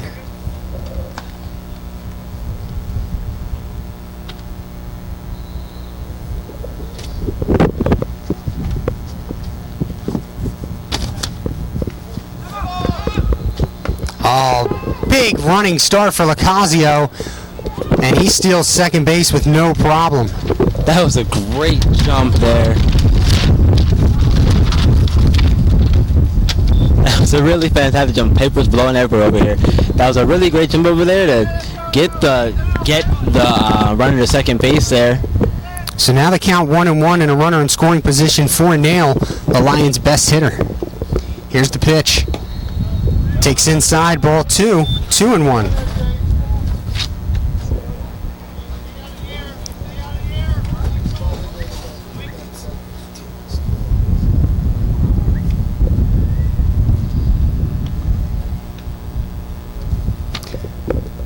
Velasquez checks the runner. Now the pitch tight again. 3 balls, 1 strike.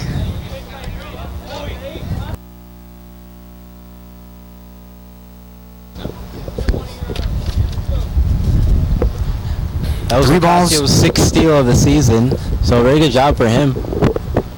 and inside. So Velasquez comes on. He's faced 3 hitters, and he's walked 2 of them. Got another one, a force out, or fielder's choice rather.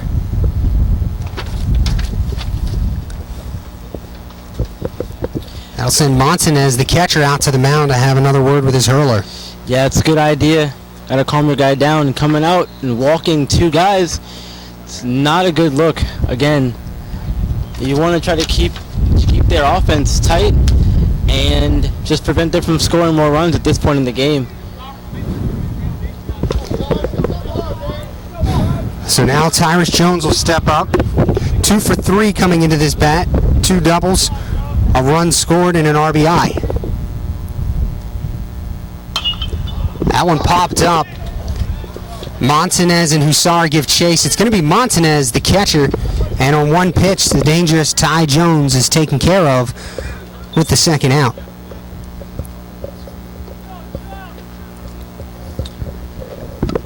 That first pitch swinging to get you in trouble more times than not, and unfortunately for Tyrus Jones, who's had a hot bat today, but unfortunately that time not so much. Yeah, and I'm sure that being hot had led to him swinging at that first pitch a little bit in that at bat. You just get to a point where you're feeling it. As we watch the first pitch fouled off by D'Ignazio. Velasquez ahead in the count, 0-1 now. Sometimes when you get to feeling it, you know, you get up there thinking that nothing can go wrong. Yep, you can hit anything coming, but you get the green light at all times. When you're hot, you're hot. So Velasquez ahead in the count for the first time, and just doesn't get on top of that curveball. Ball 1 to D'Ignazio. D'Ignazio right now on the winning side. The right-handed hurler has pitched well, only with 1 troubled inning. There goes the runner, third base. Montanez, the throw, not in time.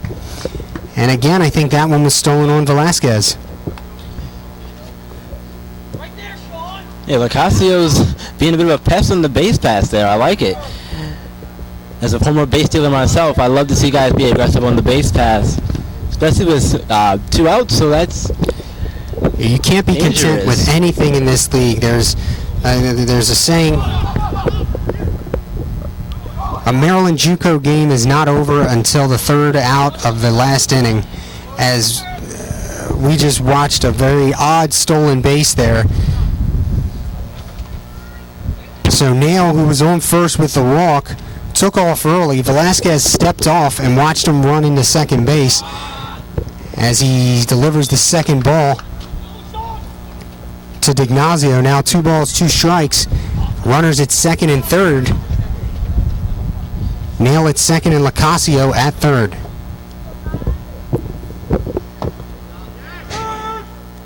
Strike 3 called. Umpire a little confused, lost count himself. That'll end the inning. No runs, no hits, no errors. We'll go to the top of the 7th. The Knights trail 5-1.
Back at CCBC Dundalk Field here, top of the 7th. Luke Nakic to lead things off for the Knights. D'Ignazio still on the bump for the Lions. Wind starting to pick up in its intensity.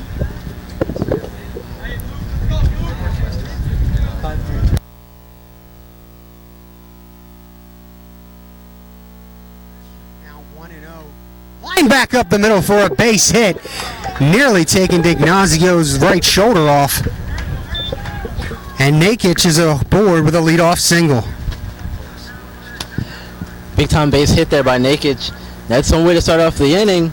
Now it's got to keep it going. We've seen flashes of the offense that Essex has. They just have to get it going and keep it that way. Right now we're getting into the last 3 innings here, so it's getting late, boys. Silo Santos is up. Santos reached on an error his last time at bat, swings and misses for strike 1.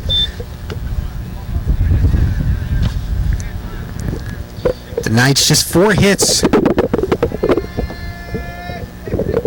3 coming into this inning as we watch Nakic lead off with a single.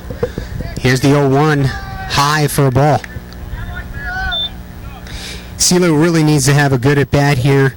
Swung at the first pitches last time up, but his first at-bat this afternoon saw 7 pitches before he ended the at-bat with a fly out to center. Yeah, he's going to want to work the count, especially now. We're getting late in the game. D'Ignazio's throwing a lot of pitches. Arm may start to get tired. Swung on, grounder to short, takes 2 hops to second for 1, back to first, double play. The twin killer goes Locasio to Nail to Staub, and just like that, there are 2 down in the Knights' 7th.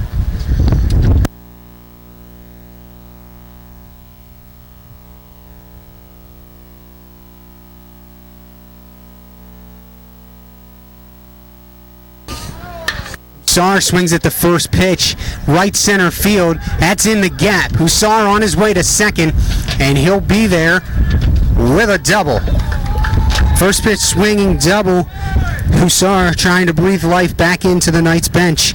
Really nice piece of hitting there, finding the gap and getting in there to second the stand-up double. Mike Fisher to the plate now. 0 for 2 heading in. Grounded out to the second baseman, Nail, his last at bat. And that was Hussar's first double on the season. So that's a big chance now coming up for Fisher. Low strike called. Fisher in the hole, 0-1.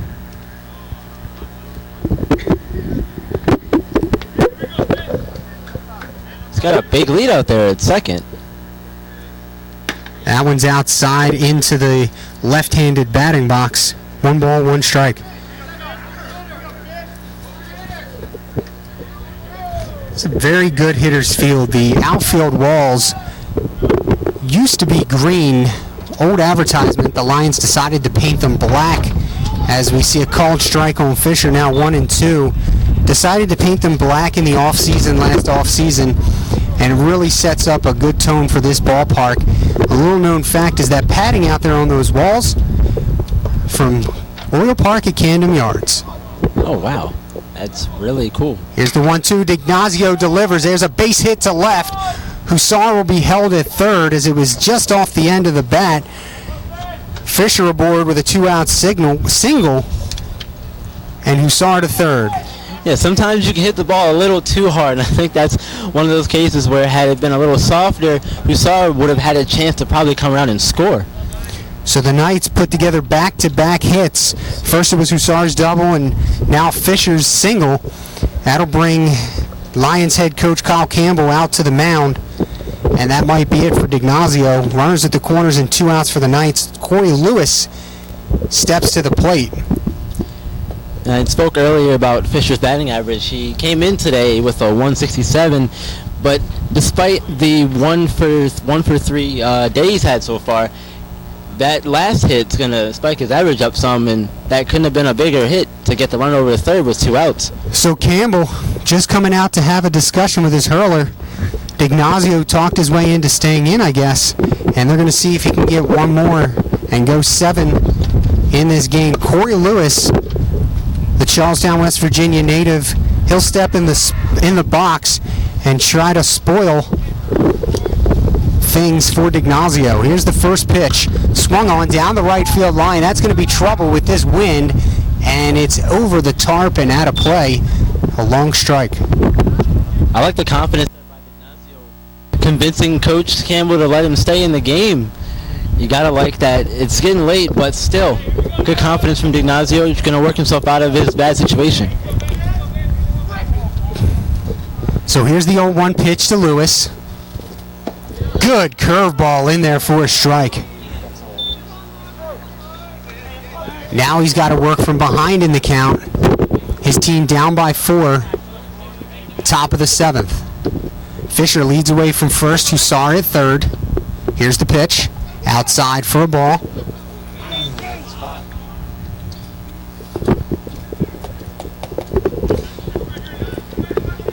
This probably will be D'Ignazio's last hitter either way as he sets at the belt.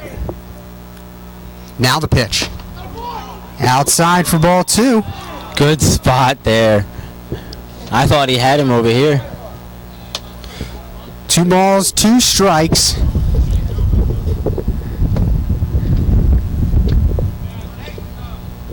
Lewis stays in the box, close to home plate, about a foot away.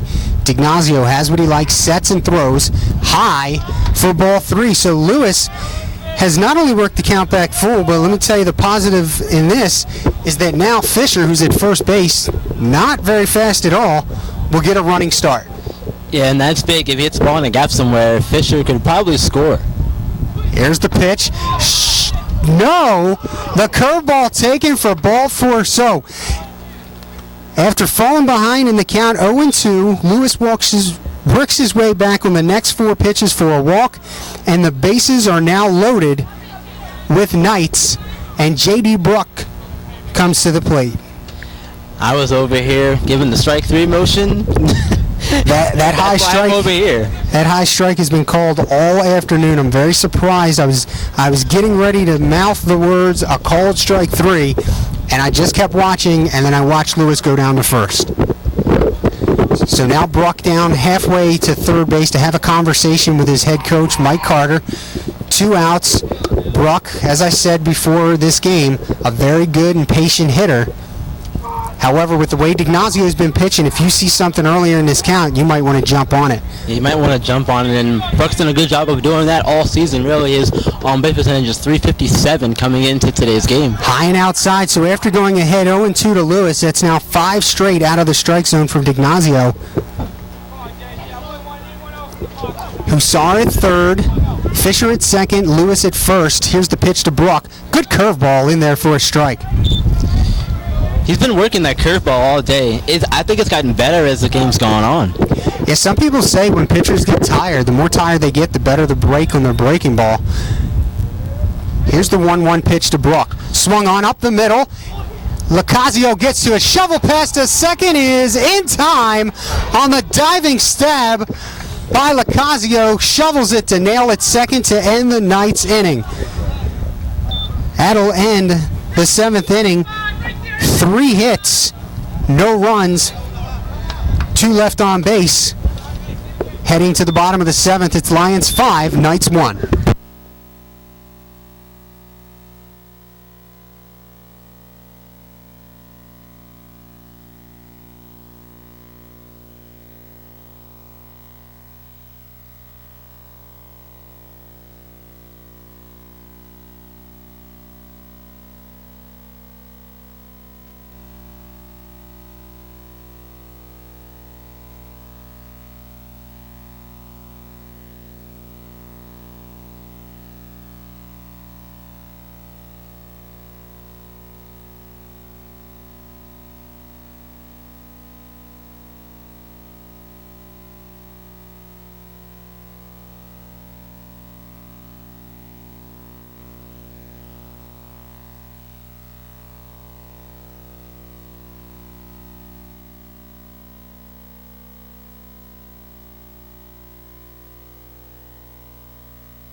We're back live here. CCBC Dundalk start at the bottom of the 7th.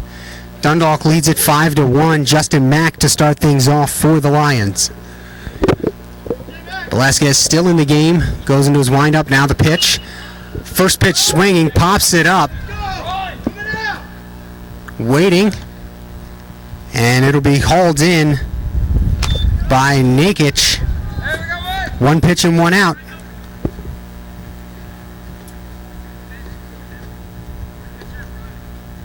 Staub will stride to the plate for the Lions. Staub comes up 2 for 3 this afternoon, a double in his last at bat back in the 5th. Yeah, and Staub's had a good day so far. 2 hits is usually good. Another first pitch swinging. Fife backing up, now ranges to his left and makes the catch. So Velasquez getting some help from the Lions. 2 pitches and 2 outs. That's exactly what you want when you're a pitcher. Don't have to throw a lot of pitches. The offense is going to do all the work for you.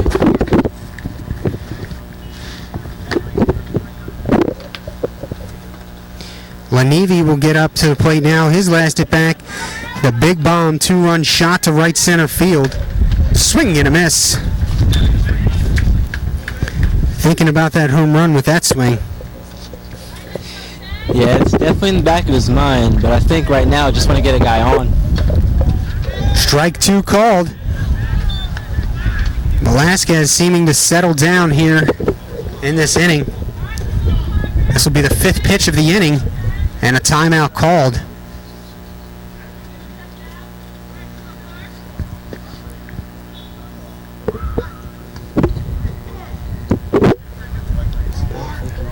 Here's the pitch. Swung on and missed. Strike 3. Down go the Lions. 3 up, 3 down. We'll head to the top of the 8th. Lions 5, Knights 1.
We're back live, and that will do it for the Dundalk starter, Sean D'Ignazio. On to pitch for the Lions is Kevin Johnson. And D'Ignazio, really good afternoon, Byron. Yeah, D'Ignazio did a really good job. He got through 7 innings, gave up 6 hits, the 1 run, 2 walks, and 2 strikeouts. So that's a pretty good day considering all that's happened in today's game. It's been a bit of a crazy one so far. Now we watch as Johnson finishes up his warm-up pitches here. Getting ready to start the 8th inning. As you're paying attention at home and watching the home team, 5 runs on 9 hits, 2 errors. And the Knights, 1 run, 6 hits, and 1 error. Getting ready to start the 8th inning here. As Johnson has finished his warm-ups, now checks the mound. Or no, he has not finished his warm-ups. He's checking the mound. He'll throw his last pitch here. And just a little bit of info on Kevin Johnson before we actually get going with the inning. He has pitched 9 innings total. He's given up 14 hits, 7 runs. 6 of those were earned. He's given up 3 walks and 7 strikeouts with a ERA of 6. So, again, that 6 is not a number you want to see in an ERA column, but because of his limited amount of innings and appearances, That's understandable. It's inflated. So Fife will lead things off for the Knights. He grounded out the third his last time up. He's 1 for 3 with a home run. It was a solo shot back in the fourth today.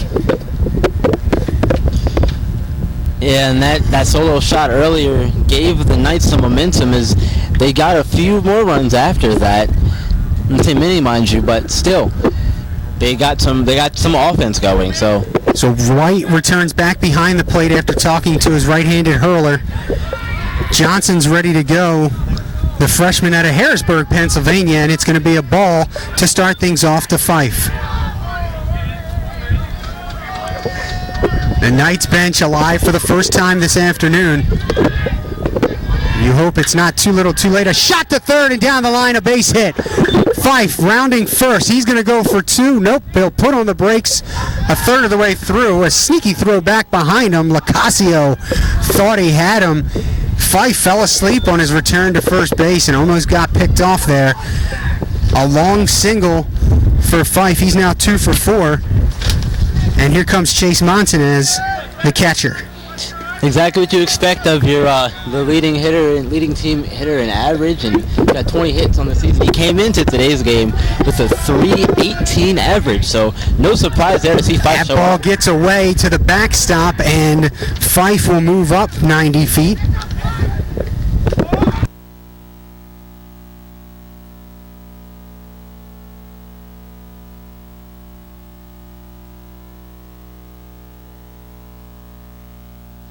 A wild pitch there on Johnson moves Fife into scoring position. 1 ball, no strikes, or excuse me, 2 balls and no strikes.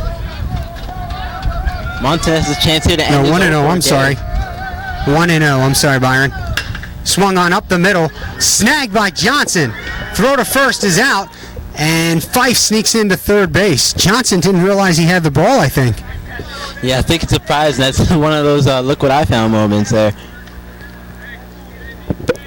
So Fife goes down to third. He's on third base with 1 down now, and Ben Murray stepping to the plate. Now, having seen Ben over the last year plus, I can tell you, if what you want here is a fly ball to score Fife, you're probably going to get it.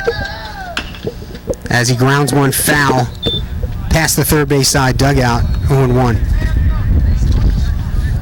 Yeah, with 1 out now, all you want is something to drive the run in. Murray now 0-1. Johnson sets high. The pitch. Outside, ball 1. Murray steps up to the plate, 1 for 3 this afternoon. Trying to get that .216 batting average to head north. Here's the 1-1 pitch. There's a long fly ball to left field. Tagging up is Fife. The throw coming in from Mack is not going to be in time, and Murray gets the sac RBI. The Knights cut the lead to 3.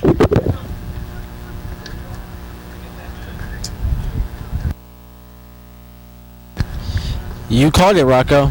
A fly ball did the job, got the run in. That's all you want to do in this situation. So now with 2 down, Nakic steps to the plate inside for ball 1.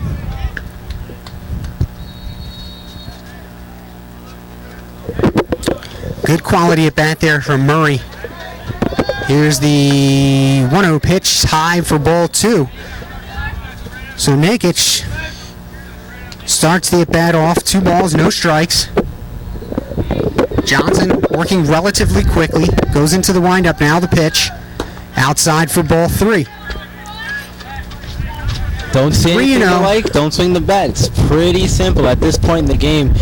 Just focus on what you like and try to drive it somewhere. I got one better for you. It's 3-0. Just sit down in the batter's box. Don't even think about swinging. Here's the pitch from Johnson. In there for a called strike. So now 3-1. I'm definitely following Byron's advice. If you don't like it, don't swing at it. Be a hitter with 2 strikes and try and work the at-bat. Here's the pitch from Johnson, and it's outside for ball 4. So the Knights started the inning off with a single from Fife. Montanez went 1-3 on the putout, but Fife to third base, and then a sac fly from Murray made it a 5-2 game. We'll just watch Nakic draw the walk with two down here in the top of the eighth. The Knights done a better job in this inning of seeing pitches. Here's Santos. He takes high for ball one. Done a really good job of not letting their anxiousness get the best of them, as we saw early on in the game. Santos officially 0 for 3 today. Byron, the last time grounding into that 6-4-3 double play back in the seventh. Here's the 1-0 pitch. That bounces away from the catcher. Down to second. He throws it away. Nakic is going to get all the way to third on what I think was I think it was a pass ball to start, and then White threw it away to second. I would not have thrown that ball down there. There's no reason to take a chance of what just happened there. An overthrow. Now you're on third with 2 outs. So now it's 2-0 to Santos, a runner at third on 2 errors from the catcher. Johnson sets high. Now the pitch high for ball 3. Because now if Johnson throws another wild pitch or a pass ball here, that could possibly score. Yeah, 3-0. 3 balls, no strikes to Santos. Got to be taken here. Hussar on deck. Here's the pitch from Johnson. And that one's in there for a called strike. Santos thought differently. I thought differently also. Santos likes to stand close to the plate. He's not that close to where when he ducked out of the way of that pitch. So we'll do the 3-1 here, Byron. I said it earlier, and I'll say it again. You've got to wait for the umpire to give you the call. That could be a sign of, that could be taken from the umpire as a sign of disrespect to them. So a slider for a called strike, and again, a questionable call. Nonetheless, it's 3-2 with 2 outs to Santos. Johnson sets high. Now he works to the plate. Fouled away by Santos. We'll do it again.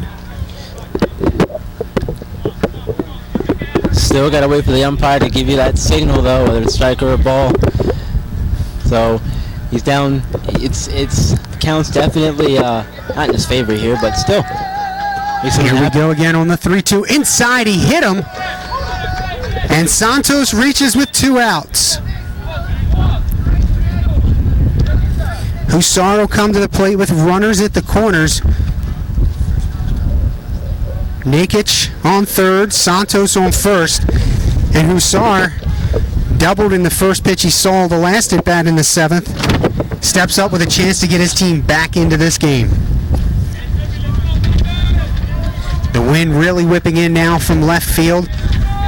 The flag in center almost fully out. Here's the pitch, high for ball 1. Sun continues to set down the third baseline here at CCBC Dundalk. Wind whipping, probably hitting about 20-mile-per-hour gusts. I think we started the day at about 14 mile an hour for wind. There's a high strike call to even the count at 1.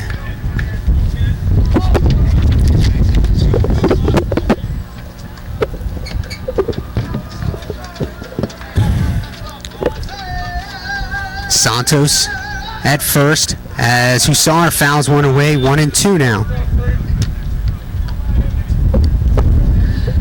Nakic at third. And the Knights have done a really good job this inning of seeing a lot of pitches from Kevin Johnson. And that, I think, is one of the big reasons why they're in the situation they're in right now. I would agree. They've made him work this inning.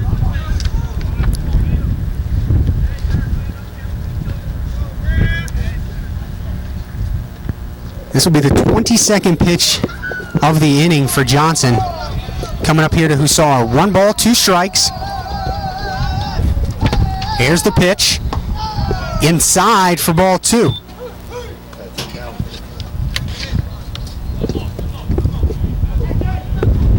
Two balls, 2 strikes, 2 outs here in the 8th. Santos leads from first. Nakic from third. Over the back. Calling out a foul ball. It came off the bat. Got to bring that bat down with you, young man, when you go down.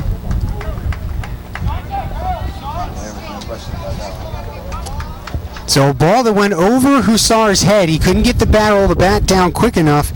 It ricocheted off the tip of the bat. It will remain 2 balls and 2 strikes.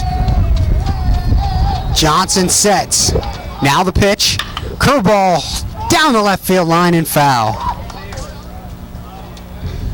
Put a charge into it, though. If that had been fair, the left hitter wasn't in any good position to corral that quickly. So that could have been possibly 2-run scoring on that one. So for the third time, we'll do 2 balls and 2 strikes. Santos leads from first. Nakic from third. The pitch. Line drive. Base hit down the left field line.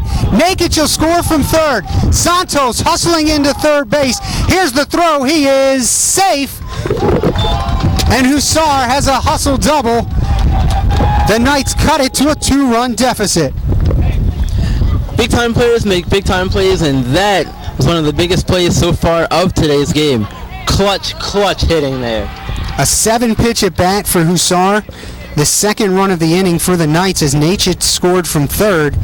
Santos goes first to third, and with 2 outs, runners at second and third, Mike Fisher will step to the plate. He singled his last at bat, 1 for 3 on the day. The first pitch, swing and a miss. Things are starting to heat up here. Love it.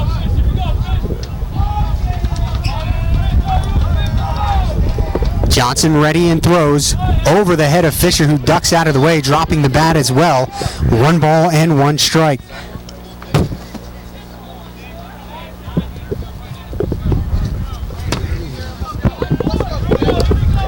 Johnson's ready. Here's his 1-1 pitch. Ground ball to third. Picked up by Lanivi. Throw to first. Pull stop off the plate, off the base, and he is safe. Staub can't believe it. He thought he kept his footing. In any case, Santos scores from third. That will not be an RBI for Fisher. He reaches first in E6. The Knights have now cut it to a 1-run lead. Lions 5, Knights 4. The Knights needed a big inning, and what better time to do it than the 8th inning when things are starting to look bleak and out of your reach. Hussar moves to third. Campbell coming out to the mound. See what the second-year head coach wants to do here. Might get a pitching change. Might see one of those. I think it's more about trying to get Johnson to calm down and get the team to calm down, because that last throw across the diamond by Lanivi should have ended the inning. So Campbell leaves his righty in. That paid off for him last inning. He decided to finish off the inning with D'Ignazio and was rewarded as D'Ignazio got Lewis to ground out 6-4.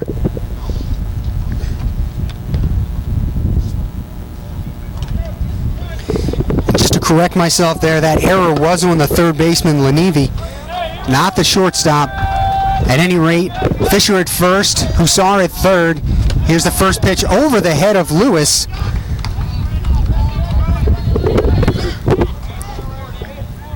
Lewis now ahead, 1 ball, no strikes. Lewis grounded out, fielder's choice 6-4, his last at bat in the 7th. Here's the 1-0, swung on and fouled back.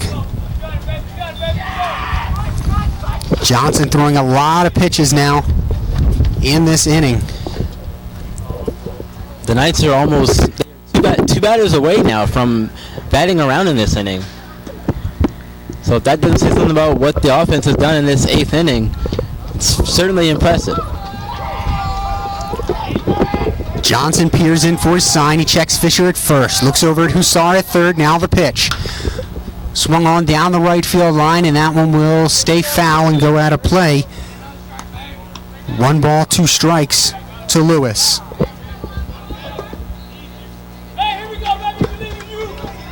Lewis listed at 5'11", 170. I haven't seen him play last year. He probably put on about 15 pounds of muscle in the offseason. Here's the 1-2 in the dirt.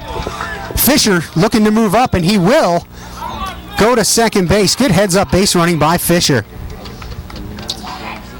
Yep, paying attention is important, especially on the base pass. Good job there by Fisher to move into scoring position after the blocked ball. That's just good instincts because I like Fisher and everything, but he runs like he's got cement on his feet. Here's the 2-2. Ground ball slowly hit to third. Lenivi backs up, double clutches, throws in the dirt, and gets away from first. Hussar scores.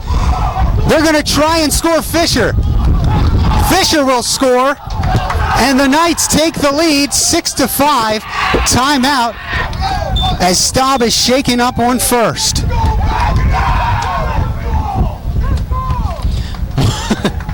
Wow, that's just unfortunate luck. Lenivi again had a chance to end the inning, throws it across the diamond, and Staub just can't make the play.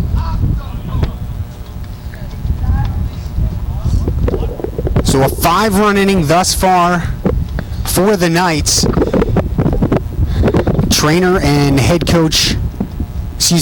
trainer and Lions head coach Kyle Campbell are out at first base. There was a small collision between Lewis and Staub, but Lenivi initially backed up on that ball, came in on it, got it pretty cleanly, double clutched the throw, and I think in his effort on that second attempt to throw it, felt he had to rush and just threw it into the dirt. We're going to step aside for just a moment as they tend to Staub at first base.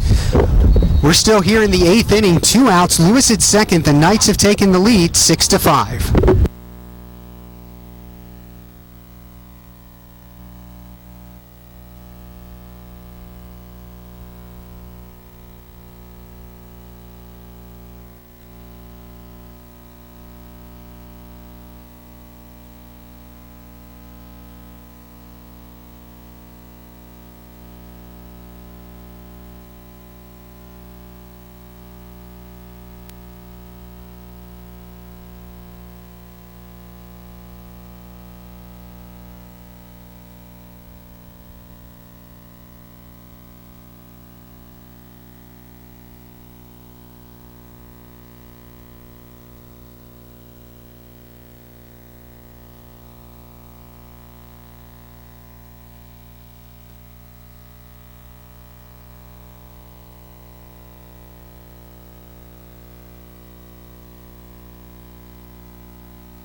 All right, we're back live. J.D. Bruck steps into the box. Staub stays in the game at first base for the Lions, and a balk is called on Johnson. Could this inning get any more weird? We had just got back to play. Johnson, for whatever reason, set and then just I can't even explain it, ladies and gentlemen. At any rate, Lewis goes down to third. Bruck takes the first pitch inside for a ball.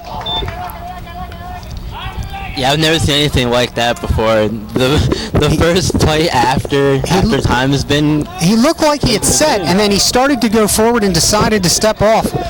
Wasn't sure what happened there. Momentary lapse in judgment as Bruck takes a called strike to even the count at 1.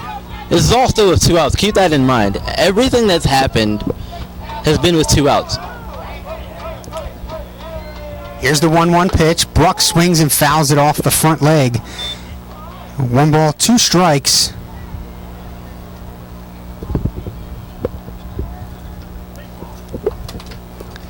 As the Knights have batted around, this is the 9th hitter of the inning for a CCBC Essex team that is looking to avoid a 10-game losing streak.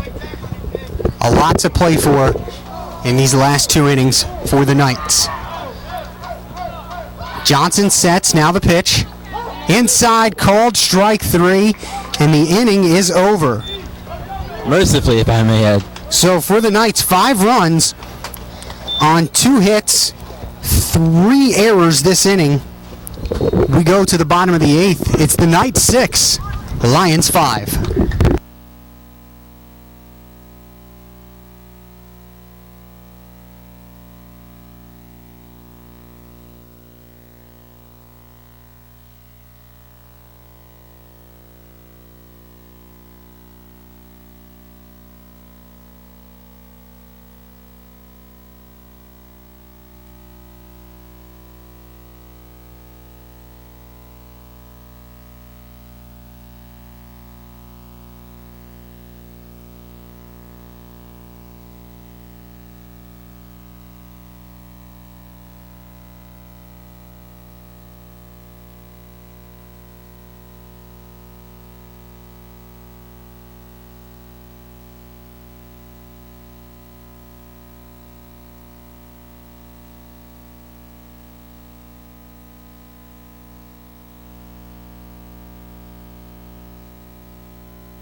gentlemen, since 1957, CCBC, which now educates nearly 63,000 students each year, has opened the doors to accessible, affordable, high-quality education, inspiring brilliance among generations of area's residents. Over the past 60 years, hundreds of thousands of students have made their starts, earned degrees, launched and advanced careers, transformed their lives and the lives of others through CCBC experiences. Visit www.ccbcmd.edu/brilliant for more about CCBC's 2017 Diamond Anniversary.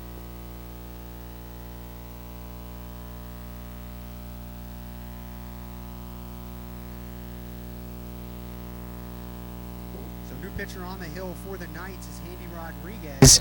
Starting things off will be Miles White for the Lions. He looks at strike one, and we're set to go here in the bottom of the eighth. So we'll have Velasquez's line for you in just a moment as Rodriguez, the big 6'3" right-hander out of Miami, Florida, delivers his second pitch in the dirt for ball one. And just a little bit of info on Rodriguez to this point in the season. In 5 appearances, he has 19 innings pitched, a 4.74 ERA, 14 strikeouts, and an 0-3 record. So, again, it's one of those things where that ERA is not all that good, but if you can prevent a meltdown here in the later stages of the game, that ERA will go down. His third offering was high for ball two. 2-1 now, the count to White in the Dundalk home half of the eighth inning. That's a shot to left field. Brock going back. He's not going to get to it. It one hops the wall. Into second base is White with a standout double, and that's how the eighth inning starts for the Lions.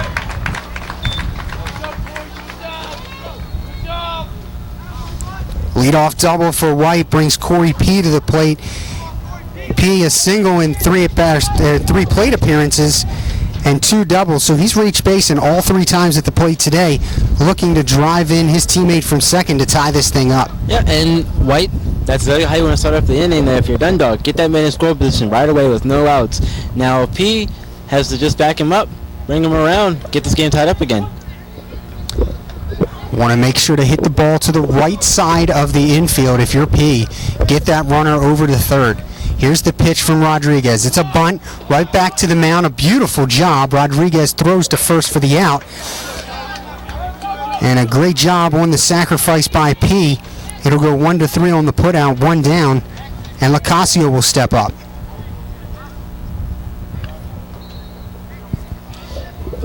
Beautiful piece of bunting there by P. Doing his job, helping his team out, getting that runner into third. Now he's just 90 feet closer to home. A pass ball will even get him home at this point. Knights head coach Mike Carter not messing around. Caleb Smith has begun to throw in the Knights bullpen. Here's the pitch to Lacasio. Takes a called strike on the outside corner. Move that right hand up the barrel just slightly, trying to trick the defense into thinking he was going to bunt, and instead takes a pitch for a called strike. Rodriguez sets at his chest, mid-level. Here's the pitch, outside for a ball.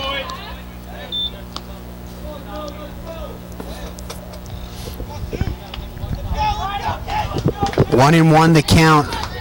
Rodriguez likes to work quickly. Gets the sign from Montanez. And now the pitch. Outside all the way to the backstop. And White will score from third. We're tied at 6. I made the comment earlier about a pass ball. We'll get the job done. I didn't think it was going to happen.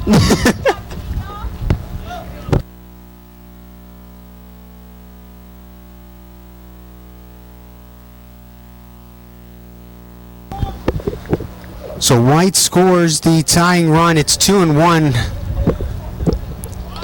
And squares the bunt, fouling it off. 2 strikes now on the hitter, 2-2.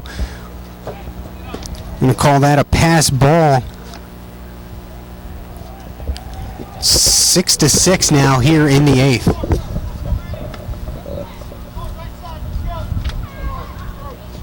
One down.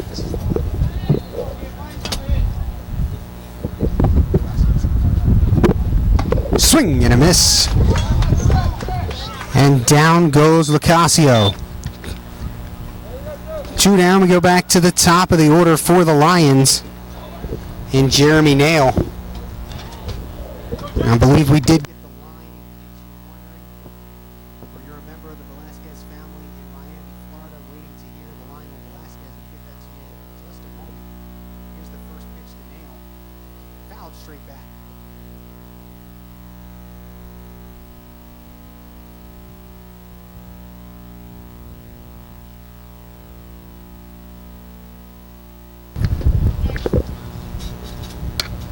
Rodriguez winds and delivers a good curveball. That went from about 11 o'clock to 4 o'clock. So the line for Velasquez, 2 innings pitched, no hits, no runs, 2 walks, and a strikeout. Here's the 0-2 pitch. Fouled back.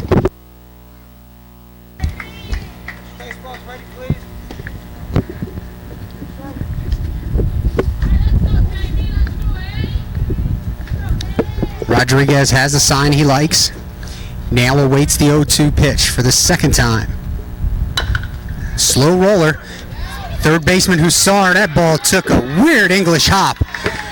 And no chance for either one of those infielders. Hussar had the right idea, going to cut it off from Ben Murray, the shortstop. But when that ball hit the ground again, it took like I said, an English hop. That ball had some spin on it back to the third base side, and Hussar could not make a play on it. It's an infield single for Nail. Yeah, it definitely took a strange hop there at the end. Good job there by Hussar, though, to block it and not let it go anywhere afterwards. Here's Jones. He's 2 for 4. Takes a strike on the inside part. 2 for 4 today, a RBI and a run scored. Yeah, his 2 hits came in the first 2 innings of the contest. Since then, he's been shut down. So good job by Essex doing their job shutting him down. That one's a wild pitch, bounces away. Montanez fell asleep behind home plate. He thought the ball hit Jones. It did not. So Nail goes all the way to third on that play, Byron. Yeah, you've got to just play regardless of what you think happened. The umpire will let you know if it's a dead ball or not.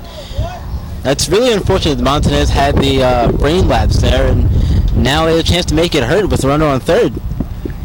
Not what you want in the bottom of the 8th inning, not what you want in any inning. But after such an ordeal in your top half to tie this game up and then eventually take the lead, to give away the potential go-ahead run, a 2-base error there, or 2-base mental error, I guess you could say. Inexcusable. Here's the pitch. Grounded foul down the first base line by Jones. It's now 2-2 to Jones. You know, like you said, you never want to see those kind of mistakes at any point in the game. But once you do all this work to get back in the game, get the lead back, you can't afford mental lapses like that. Those become magnified as the game goes on. Rodriguez sets. He's ready to go 2-2. Here's the pitch. That's a line drive to right field. Lewis paused for a moment, then took a step back and to his left and hauled it in for the third out. So we're going to the top of the 9th inning, tied at 6. That inning, Dundalk got 1 run on 2 hits. We'll be right back with the 9th.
back live here at CCBC Dundalk. Top of the ninth, tied at 6. It's 6 runs on 8 hits and 1 error for the Knights. The home team Lions have 6 runs on 11 hits, have committed 4 errors. And on to pitch now for the Lions, James Botto, the right-hander. Much sidearm action on that pitcher. 5'8" out of Baltimore, Maryland, and graduate of Calvert Hall. He'll come on to face Fife to start the ninth. And the stats on Botto coming into today's game: in 7 appearances, he has 2 saves. He's been through 11 in the third innings, 18 hits, 15 runs, an ERA of 6, or 13 rather. My apologies, 13 on the ERA, which again, those stats are kind of inflated because of his innings pitched, but hopefully he can shut the door and stop this Knights offense that's really caught a groove here in the late stages of the game. So it's 1-1 to Fife. He took ball 1 and then swung through the last pitch. Botto, high set. Now the throw in, ground ball. Lanivi dug out over there at first base. Now at first base for the Lions is Justin Mack, who moves in from left field.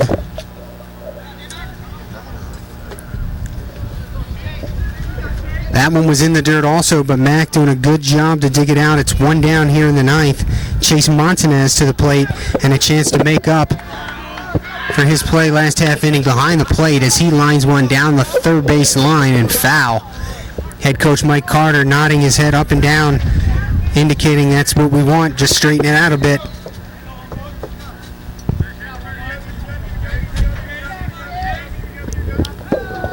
One strike to Montanez. Here's the pitch from Botto. Swung on, ground ball again to Lanivi. He throws, and again, low throw, but Mack has no problems handling that one. 2 outs. Really good job here by Botto, coming in here and getting 2 quick outs. Exactly what you want. Give your team a chance in the bottom of the ninth with limited to no damage heading into it. I think what you got to do against a pitcher like Botto is you got to wait on that ball. If you take something to right center field as Ben Murray swings over top of one low and in to start his at bat, if you put one in the, let's call it the jet stream here, that is right center field, that ball can go a lot farther than you think it's going to go. And the way the wind's blowing today, I think you're right about that. Balls are carrying a lot more. Murray watches one outside for a ball. 1-1.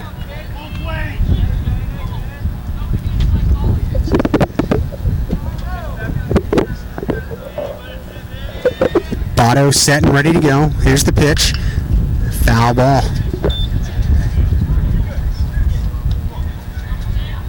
1-2 the count to Ben Murray. Tied at 6, top of the ninth, here at CCBC Dundalk Field.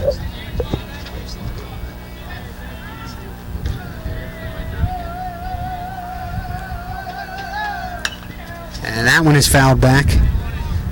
We'll do it again. 1 ball, 2 strikes. Job here by Murray, battling, making Botto work a little bit. First 2 batters didn't do that, so hopefully Murray can find a pitch he likes and drive it somewhere. Get some more 2-out magic going like last inning. Miles White out to talk to his 3/4 hurler.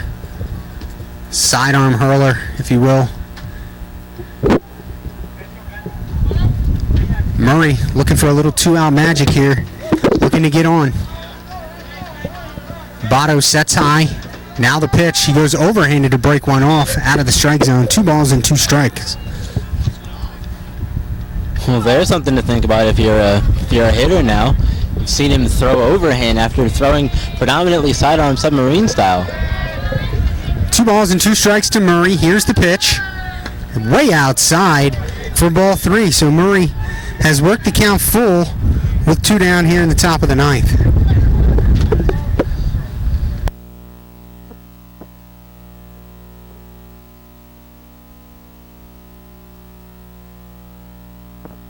Three-two pitch coming up.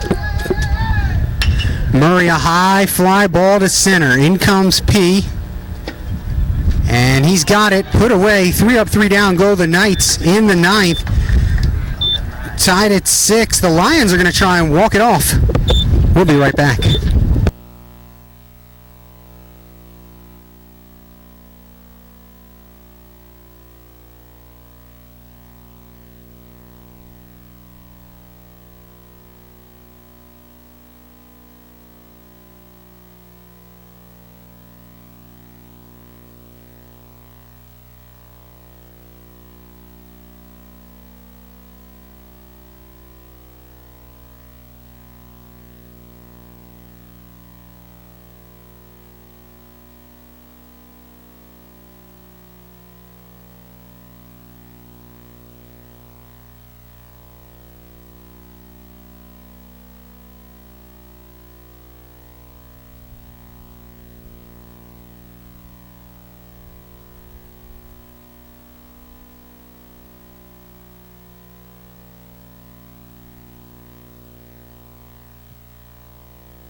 All right, we're back live here. Bottom of the 9th inning. Rodriguez stays on for the Knights and Ignacio to start it off for the Lions. Just a bit inside. Ball 1 to Ignacio. Rodriguez winds and delivers. Ground ball to short. Murray, the throw to first in time. The ground ball to short took a big second hop. Murray able to corral it and get it over to Fisher for out number 1. Way to corral the big hop over there by Murray. Corralling the big hop and making the throw over there to get the first out of the inning. Justin Mack to the plate. Popped out to the second baseman, Nikic, earlier.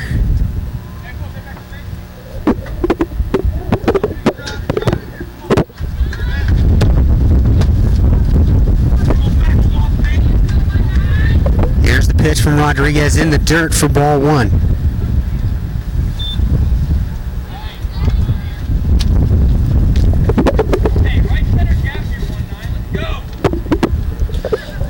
Dundalk looking for one of the biggest hits of today's game. Rodriguez swing and a miss by Mack. Count even at 1. Just a reminder for both of these teams, visit ccbcdundalklions.com and ccbcessexknights.com for all the news and notes on your respective favorite club. Curveball bends in there for a strike. That one looked like it was going to take him off in the hip, and then it broke in for a strike. I was just going to say that was a very nasty curve. Like you said, it looked like it was going to hit him in the hip there, and luckily it caught the corner, inside corner there. Rodriguez goes into the windup. Here's the 1-2 pitch in the dirt. Good placement, good placement. 2 balls and 2 strikes. You can also follow both of these teams on Twitter. For Essex, it's at CCBC Essex Sports, and for Dundalk, twofold at CCBC Dundalk Lion and at CCBC Dun Baseball. Here's the 1-2-2 rather, and that one is outside. Count now full, 3 balls, 2 strikes.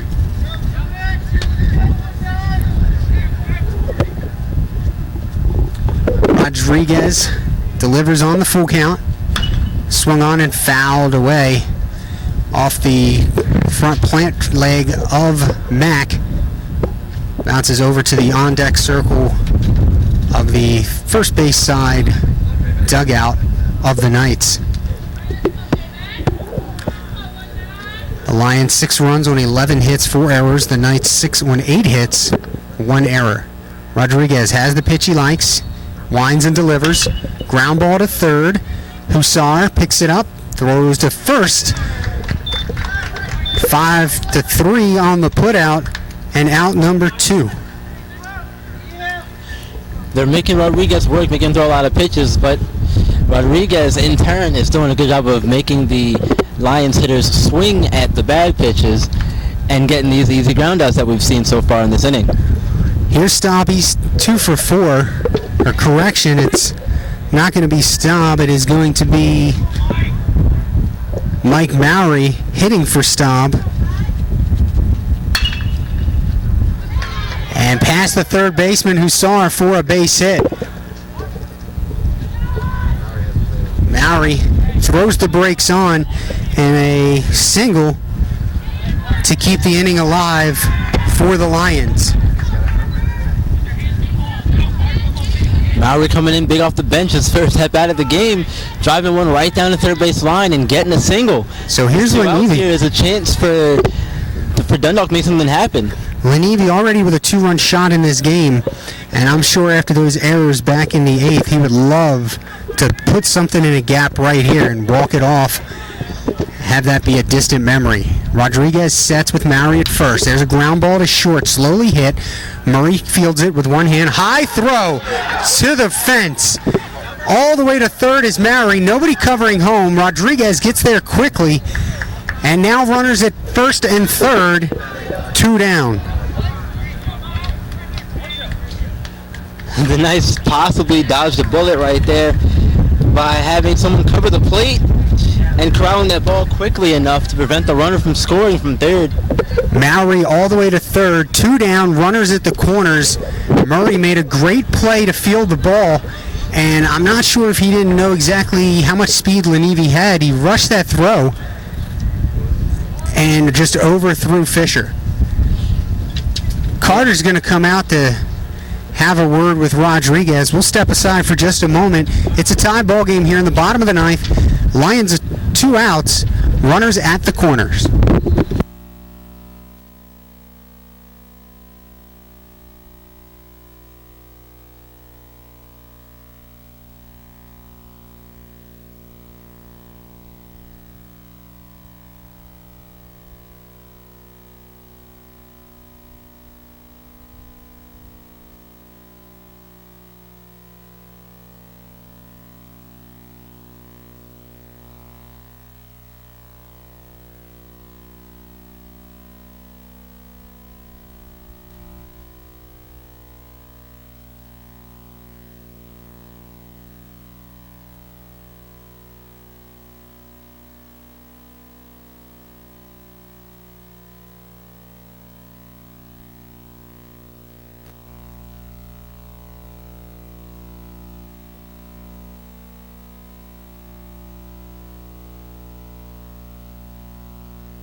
Live here, Miles White steps up. He had a double his last time up and a run scored. Ball 1 outside, a good play by Montanez to prevent the wild pitch, and the Lions leaving with a win. Yeah, that's a big block there by Montanez. So had it got by, it would have been game over. White is 1 for 4 on the afternoon thus far. Rodriguez sets. Here's the pitch. Ground ball foul over top of third base coach Kyle Campbell's head to even the count at 1. So Lenivi at first. No offense to Lenivi, but he doesn't matter. Mowry at third.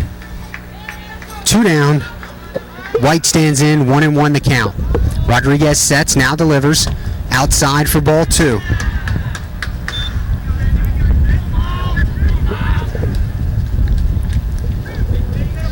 Still waiting on your pitch here.